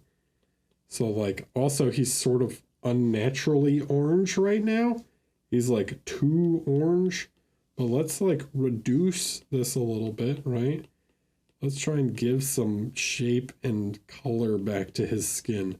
Okay, so I'm going to reduce some of the light here, but I'm going to restore some like color saturation and things to his skin. Okay. You can do this with like filtering, glazing, etc. When you push it this much, it just gets completely blown out and you lose all the sense of color, right? Like, I don't know what it is. His skin now starts to look like when you push the light that much, everything starts to look like a creamsicle instead of like what is brownish orange skin tone that his skin is supposed to be, right? So just like filter it back down. And then if you want, you can like think about the color of the light and like what color is the light? Is it like this yellowish sort of light? And we can come in and play with some of that, right? Like give some color to the light. Okay, you don't have to always push to white. If you use too much white, everything gets washed out, right? So give him some color, okay? Oh, that's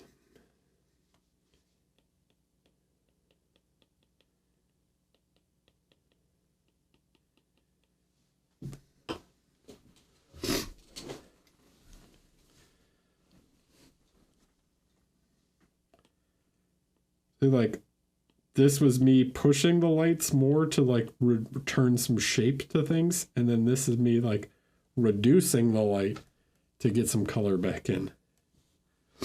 Okay.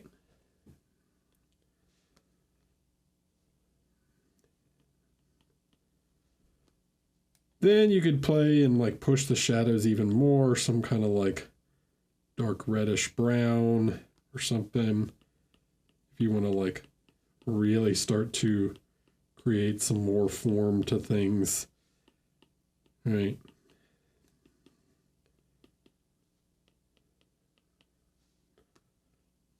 But I think like in general, like you have a pretty good start. It's now just like really like just don't mix too much white too soon, okay? That's my general tip for you. All right? And I think you'll feel like the skin is much better. And this is what I mean with like the shoulder, like don't get lost in these details of like what I would call like micro volumes too early. Remember that his shoulder is a sphere first and foremost. Then you focus on the micro volumes. I often only define the micro volumes with highlights. Okay? So there's a difference between lights and highlights, right? The lights kind of define the general form and volume, and then the highlights, which is like the shines on the skin, those will help define like the individual striations of the muscles, okay? All right.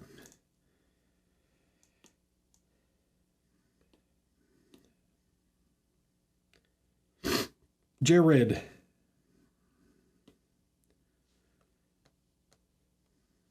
This is also quite good.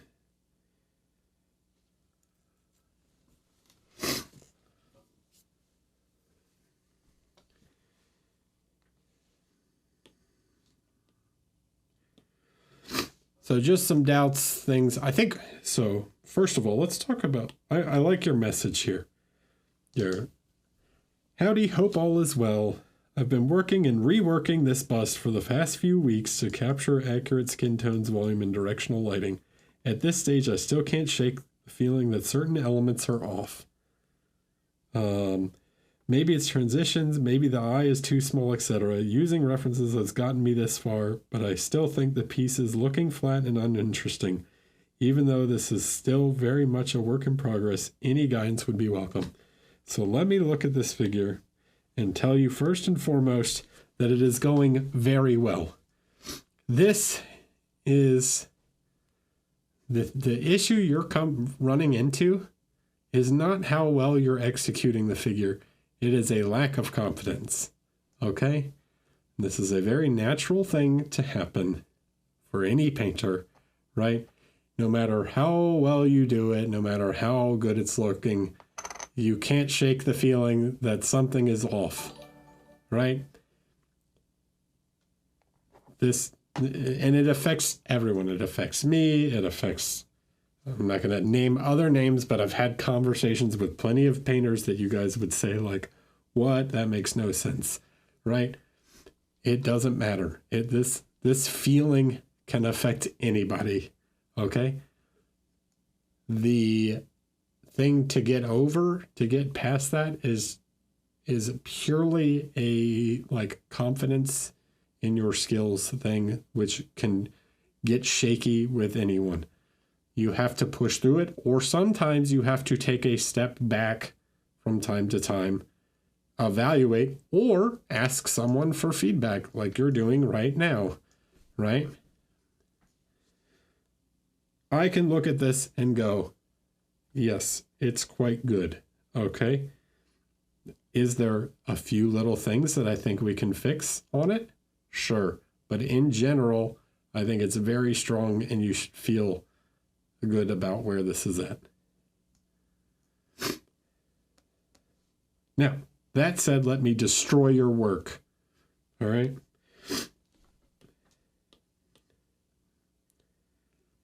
And Manix Lemur, thanks for following. All right, couple little things. It's really only a few little things here, right? This, you could reduce. This is too much right here, right? The light's going to hit a little more on this shape. Okay, her like eye socket was a little too sunken. So let's try and lighten that up just a little bit, right? This can be just a little bit softer.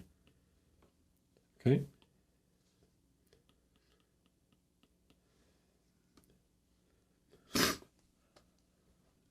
All right, so something like that. You mentioned you thought her eye was too small. It probably is. What I would recommend is making, because she is a little squinty, excuse me, she's a little squinty, I think it could be about 20% bigger, something maybe closer to that, right? The eye, if you're looking straight forward, right? It's hard for me to look at the camera and look up there at the same time. But it should be about half the size of the eyeball, okay? So if you imagine the total width of this should be about half, right? Okay, so and you can adjust that depending on how, you can make it slightly bigger if you want to go for a slightly more anime-ish character, or like a child, something more innocent will tend to have bigger eyes. Evil characters, you can paint their irises slightly smaller to make them look like more beady eyes. I like to paint orcs like irises slightly small. But generally, like a good rule of thumb here is about half the size of the eyeball, or half the width of the eyeball. Okay, so yes, we can make this a little bit bigger. Right, let me show you the difference here, right? That to that, right? Can you see the size difference?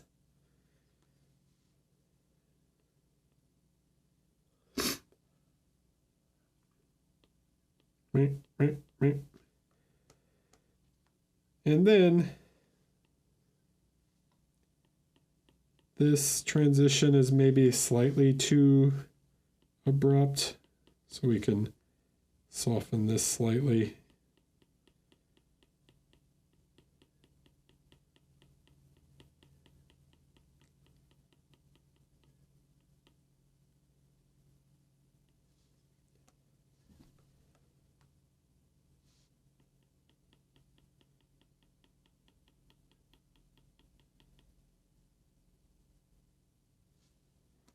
Something like that. Connect these. Okay, this light should connect.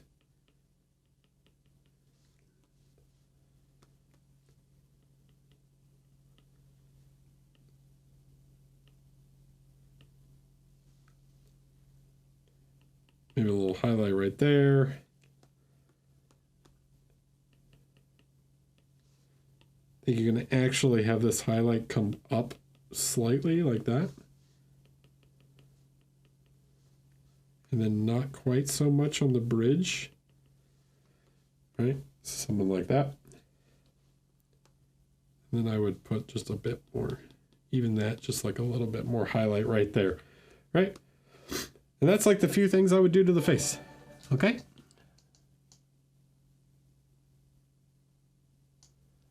Whirly lol. Whirly lol. Hello. Didn't. Okay. Yeah. So, and other than that, I mean, the rest is all work in progress. I'm not going to comment on the other stuff because it's not far enough along for me to comment. But on general stuff on the face, like, I think that's sort of the big things. Okay. This shape, cast shadow over nose is a little off too. This is a little weird. Like, I don't have the figure in hand to look at this light here, but I feel like this should be like slightly more like this. Because I don't think her nose is shaped like that. I think it's probably more like this.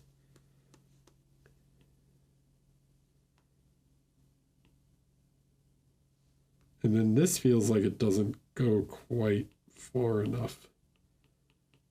But I could be slightly off. I don't know. There's something a little weird about it.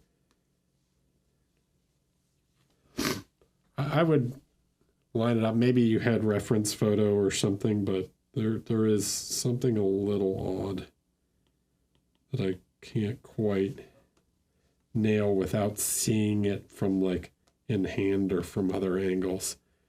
I feel like it's not quite right. Generally, I would think like this would probably connect.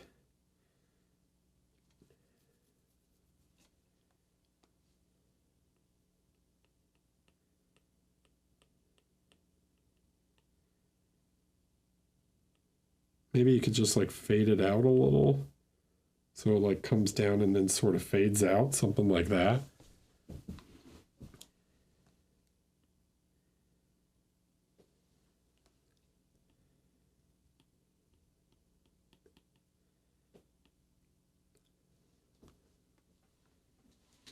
Yeah, that might be better. But also, like, if that's the case, like this side of her face should be a little more in shadow.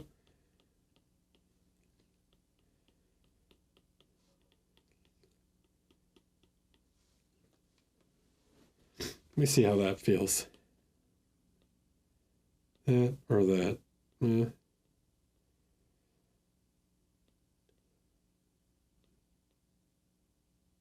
This feels a little more correct to me.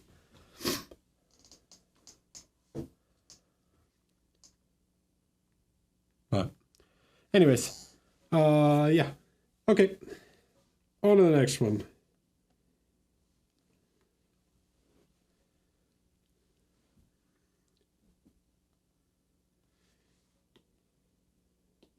Baby stapler.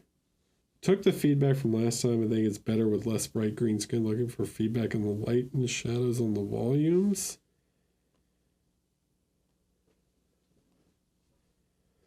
All right, baby stapler. Guess what? You're not going to get feedback on the light and shadow. Well, these pictures are a little blown out. Here's what you're going to get feedback on. Okay, we talked last time about this one. This is where your big feedback for this week is, and how to fix or work on this. Okay.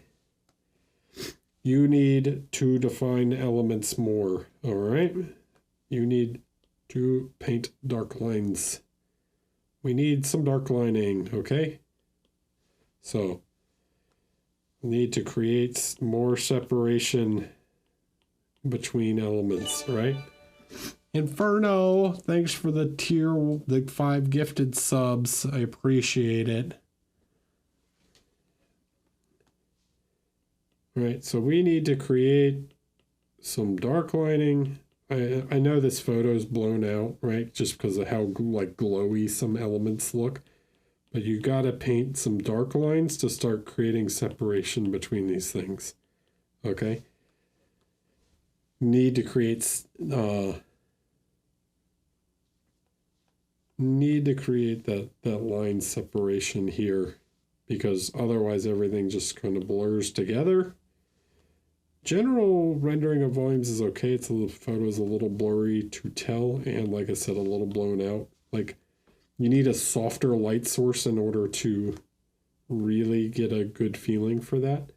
But what I can say just from looking at the photos is just like practice some dark lining. Okay, you'd be really surprised how much that can change the like feeling of like definition on a project, right? How much more clear and readable everything will become, because right now it doesn't have it, right? So that is my assignment to you for this week. Anything dark tends to work fine. You don't have to use pure black. Pure black's going to end up looking a little more cartoony. Like, you can use like a really dark, super dark red or brown or something will work fine. It depends on kind of the feeling you're going for. But yeah, work on separating elements. All right.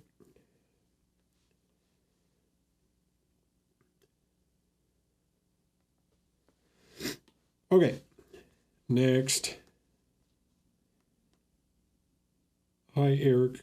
Gloomy Get Sky. Blood Bowl Man. I want some feedback on Blood Bowl. What does he have, a football launcher? That's cheating. Okay.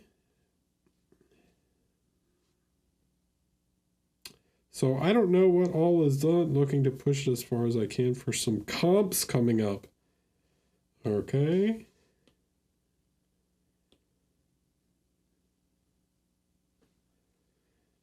Let's see. So generally, I think it's coming along quite well. I really like some of the gold of the shoulder pad. I don't quite understand why the spikes change from gold to silver. So I'm going to just say, like, I'm just going to point out, like, these are the same piece of metal. Spawn and possession, you have to be a sub, and then you have to join the Discord, and then link your Discord with your Twitch account, and then you get access to the Feedback Friday channel where you can submit photos for feedback.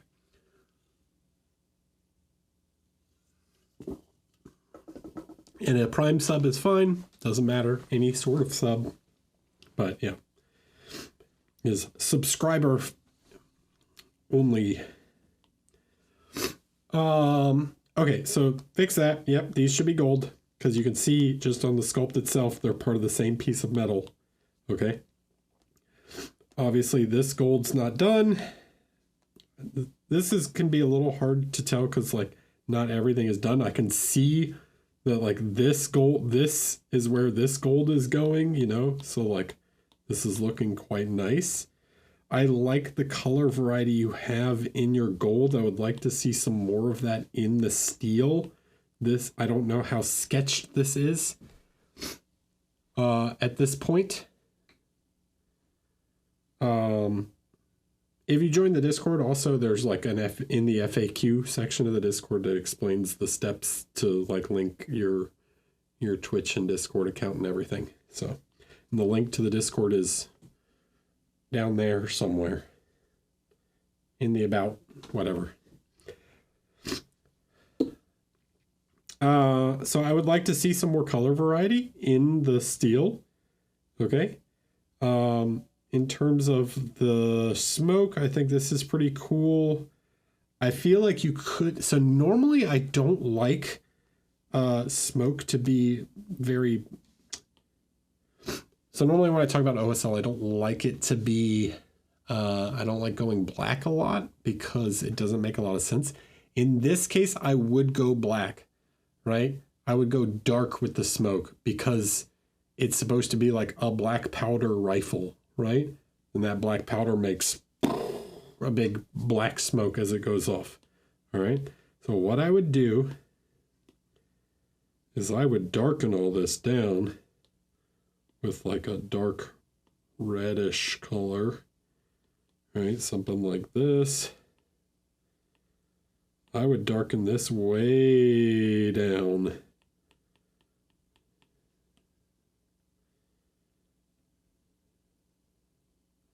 You'll see why in a second.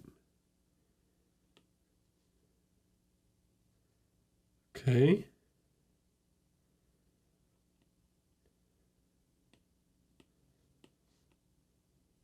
So something like that. And then we go even more black.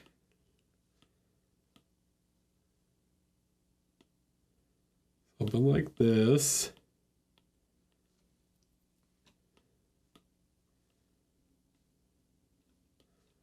And then we can take a slightly grayish tone, something like this, and start to like build up a little bit of light on the smoke.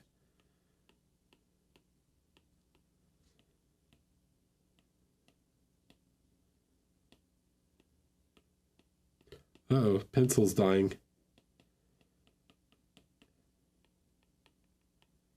Okay, something like that. And then you can build it up a little bit more. You can start to cool it off a little bit. All right, not too much. Maybe slightly darker than that. Something like this.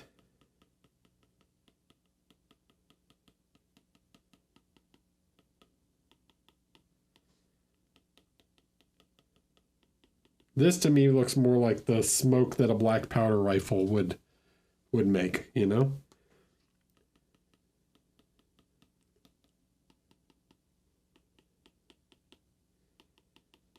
Then you can come in with some of this like deep orangish tones, and in the recesses of the smoke, you can have some of that flame that looks like it's like in the deepest parts of the smoke. So like where it gets closer to the like core of the fire, right?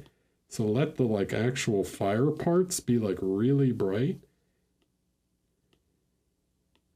And then you can create some, like the fire is shining, like showing through the smoke a little bit.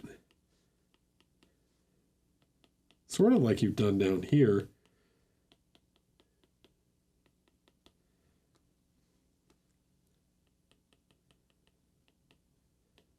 All right, so that fire like shows through, and then you can push it even a little bit more. And shift it slightly more orangish.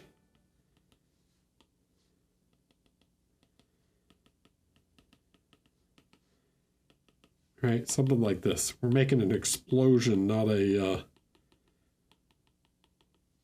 big puff of white smoke, you know? Right?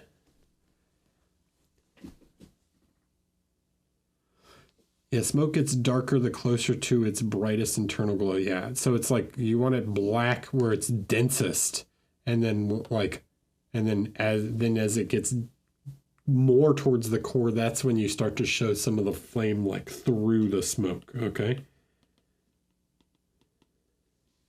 so it starts to like glow out of the smoke a little bit. And it also doesn't really get red. It turns like this like deep like crimson-y sort of scarlet color like in the glow. All right. So something like that I think would be really cool. Then be aware that like this is not how OSL works. When you paint OSL, if you're painting white, right, like the brightest anything can be is white. So if this flame is affecting these whites, it needs to be brighter than the white. And if you have nowhere to go, then you can't paint them white, right?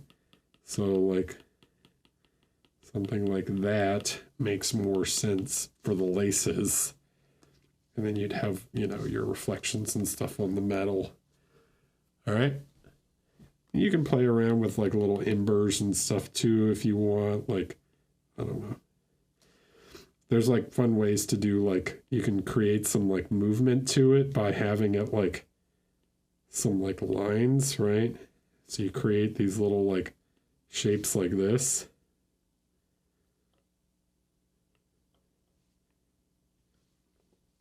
And then you take the orange around that.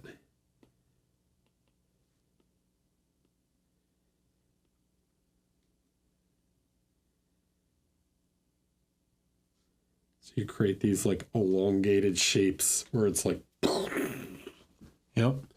So some movement to it. Kind of like this. Hey, I'm going to literally be right back in 2 seconds, but look at the picture.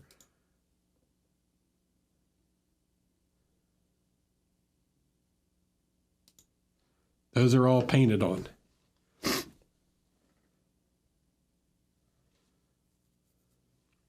Okay. That's what I mean with like, you can create direction and flow to the embers by making them stretched out, right? You're basically painting motion blur. All right. Cover 1G, hi. And Ray Models, hello, thanks for following. Okay, and then the last step is, yeah, you come back with like a basically pure white and you just paint the dots in between and make sure this part of the flame is really bright because this is like the core. Right, so something like that.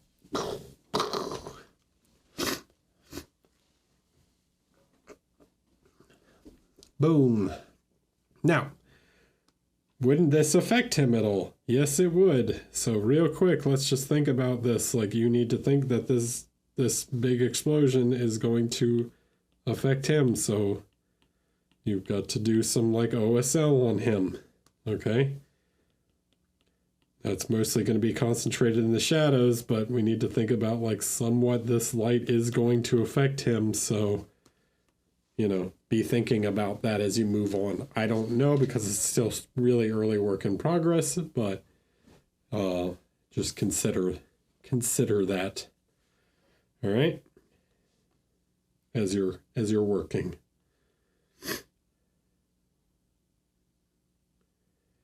Okay, next. All right, these are the last 3 for tonight.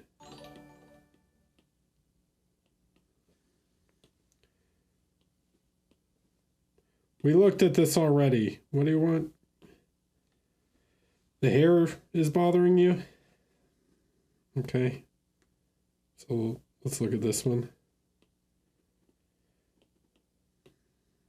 And this. What do we have to say about this? Decided to change direction on this bus I started a few days ago. I'm going for a Brahm-inspired pale skin instead of a more warm version of Joy. Okay. Yeah. All right. And then Cragzog, this guy.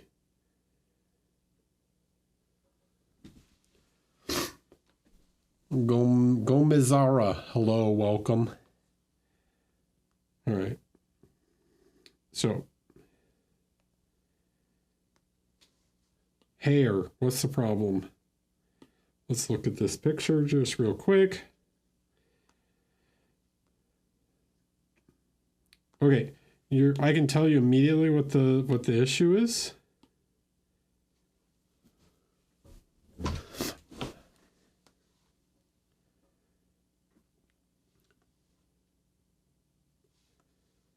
Your like lines, right? So when you're painting these sorts of lines, this is too short, okay? We need to have some hairs with like some length to them. This is also very blurry, but like give it some like shape and length, you know? Like your hairs are like beep beep. They're these like, it's like beep beep beep beep, these tiny little lines, right? Like this hair like has length, right? So create some length to the hair. Also, don't always paint them in like perfectly parallel lines. Like have them crisscross and do all kinds of things, right? So that's the issue that you're running into right now, is that everything is like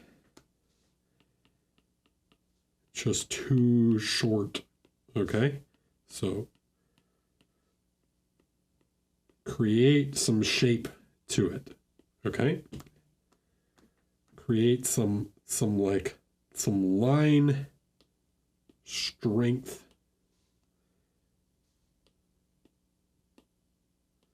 right? And then focus on the volume as you're beginning highlights, right?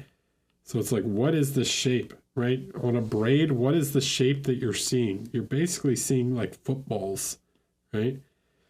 And then another football goes like this, and then another football goes like this, right? So they're these like bicep kind of shapes that overlap over top of each other. Okay? So the highlight should like be kind of focused a little more in one area, not along the entire length. It's not a cylinder. It's a bicep shape. So try and get that bicep shape. All right? Makes sense? Good? Excellent. Longer lines.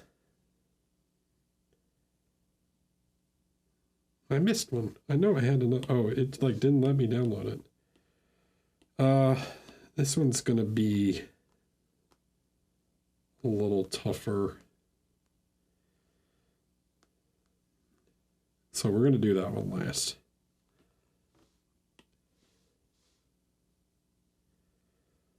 Okay. Cragzog. Easy fix to this one. All right. You're missing a bit of focus here in terms of like light. His skin is just, let's do this. I like doing the you guys know I like doing this method. All right, let's remove the color. Okay. Look how dark his face is. Look how dark the metal is on his helmet. Look how nice and shiny this looks. Now look how nice and shiny the helmet looks. It doesn't, right? There's no shine to the helmet. There's no highlights to his skin at all, right? It's just dark, okay? So what I'm going to do is I'm going to make a layer, and without even touching the color, okay, I'm just going to take like a white, right? We're going to make this an add layer. Okay, so this is all I'm doing is brightening things. Okay, I'm not playing with the color at all. Okay, and I'm gonna like create some light on his face, right?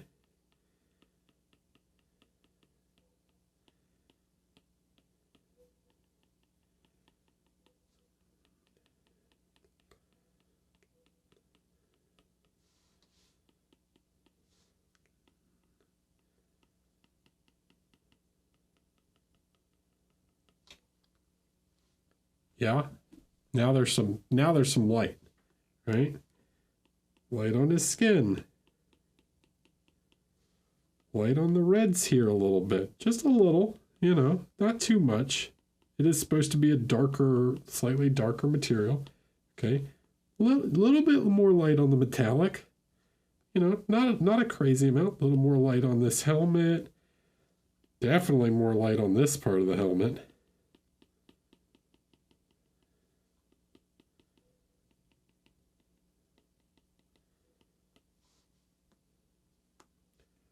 Need some light on the hand.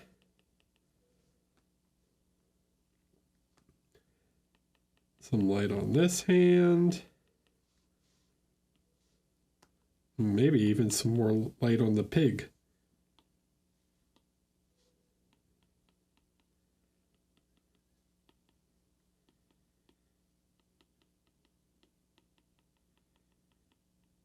Because the pig is also very important.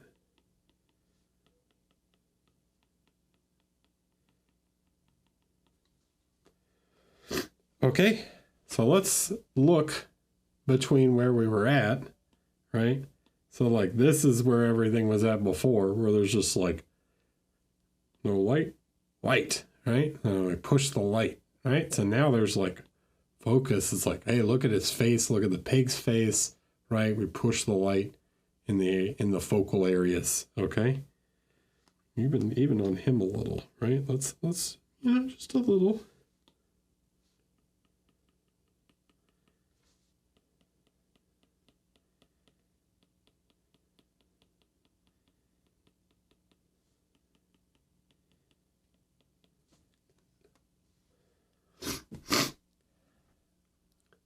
Okay. Now look. Here, before, after, right? Before, after. And now we put it back in color.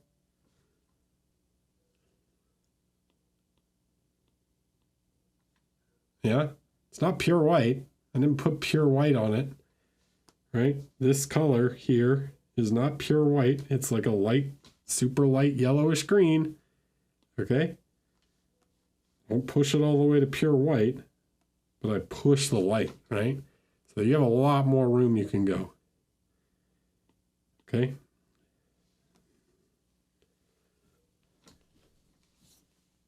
Now, you could play around. I'm not going to get into like playing around with color variation, but you could definitely vary the color of the skin tone a little bit. It's a little mono.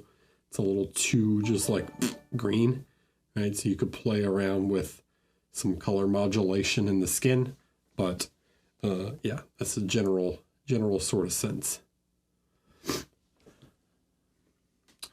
Well, you're forgiven now that you are following.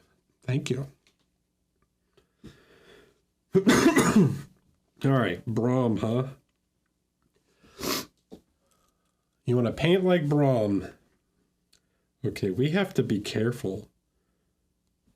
I'm going to change this camera. Excuse me while I do a quick Google search of Brahms artwork.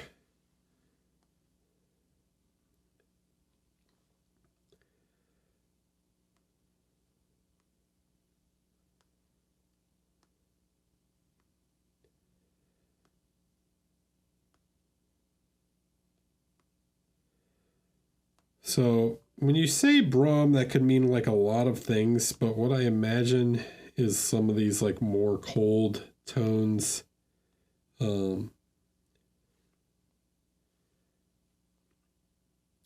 Something like this one. Let me see if I can.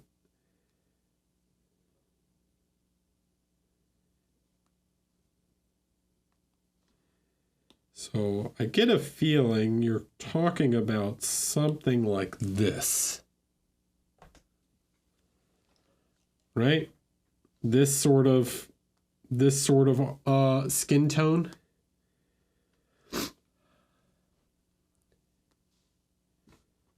Right? So what are we seeing? Okay, let's compare. I see a lot of purple in yours. I see some blues. I see some gray, but it's like this bluish gray, right? Let's go back to Brahms.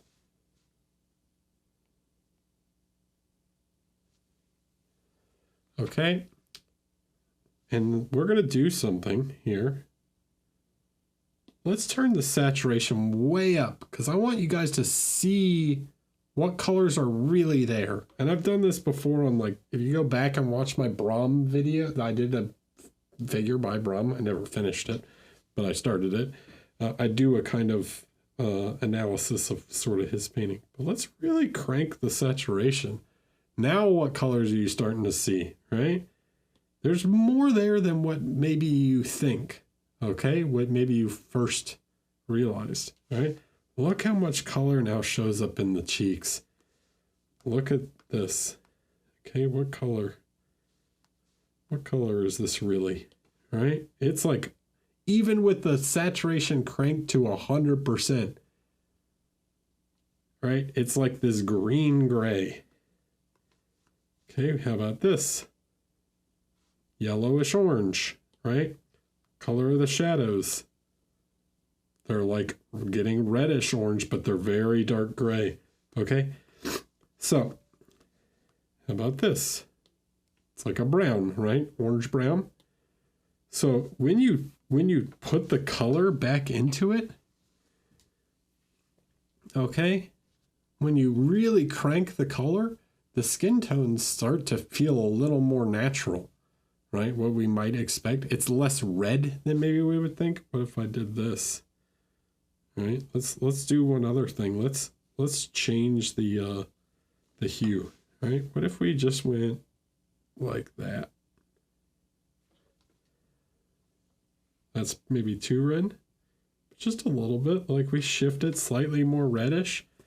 Right, it starts to feel even more like naturalistic. Okay. It's like Frazetta, very subtle, but multiple hues. I think it's way more subtle than even Frazetta. Frazetta is like, Brahm paints very gray with subtle hues in there. Frazetta would paint pretty with grays, but then he would like splash like really saturated colors in there. That's the big difference. Okay, so right, so you need to realize that there's more of these subtle tones in these grays than you're realizing. Yours is too linear. It's just too purple. Okay, right, you've got this blue, but we got to shift. This gray needs to be like more orangish. Okay, so when you go heavy with blues and things, when you start to change these, look how this gray, right? This is gray as hell. This is the color of the table, right? This is more gray than the wood in the background. But look what happens to it when I put it right here, right?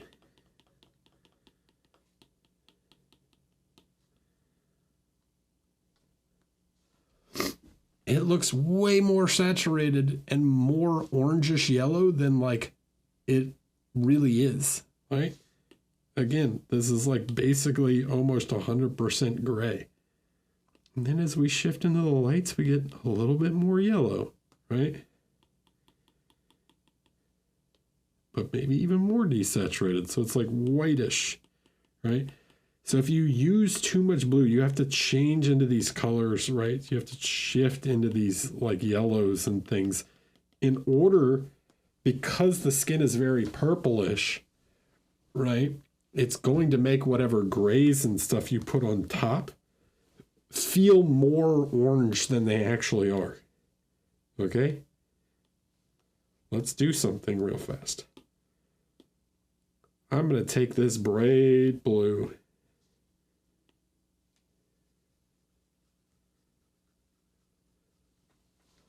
Yeah.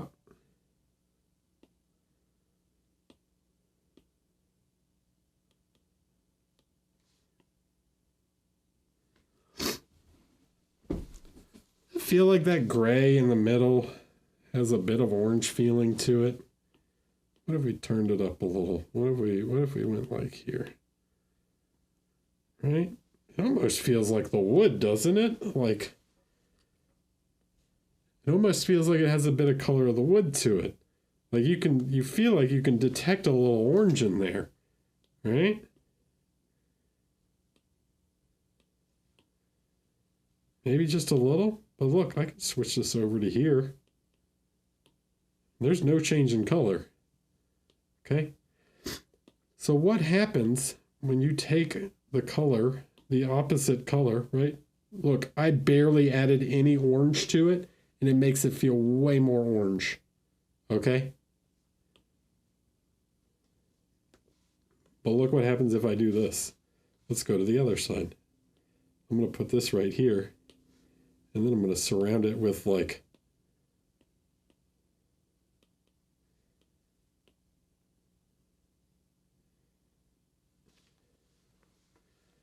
right. The idea is that like you have two different colors, okay? I feel like I've shown this before. We've looked at this. Where are they? Oh my god, so many pictures. Anybody seen this guy? What color are the strawberries? Color constancy is the concept. All right. What color are the strawberries? They're red, right? Those are red strawberries. No, they're gray. They're straight up gray strawberries. Okay? So they look red because they're surrounded by the complementary color, right? The dominating color is the complementary. So the gray ends up reading as the complementary color, which in this case is red. As you can see, these start to feel yellowish, right? Or maybe even slightly greenish in color, depending on how your screen is calibrated. These feel slightly green, right? These feel like a more raspberry magenta color. These feel kind of like blue, right? They feel quite blue, don't they? Like purpley blue. Well, they're all the same gray. And these feel like a teal, but they're also all the same gray. This is all just this gray. It's the same gray used everywhere. Okay? So, when you're dealing with something like that, okay? You have to you leverage the dominant color, which in the case of Brahm, right? If we go back, what's the dominant color? What is he using quite a bit of? This sort of greenish color, right? And what's the complementary of this? Red, right? So these gray tones are going to feel more red, right? That looks red. Does that look red in the middle there? It's not. It's like pure gray.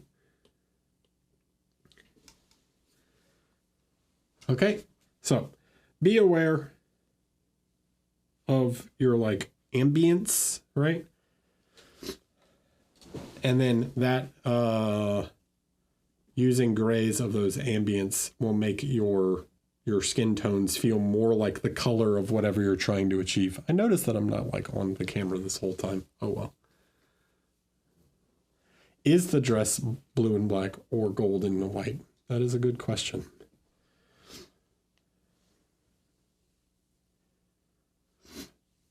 All right, cool. Thanks for hanging out, guys. That's it for today. I hope that was interesting. I will not be streaming on Wednesday. Not my normal stream. Maybe I'll do a live stream or something from Adepticon, but I will be at Adepticon.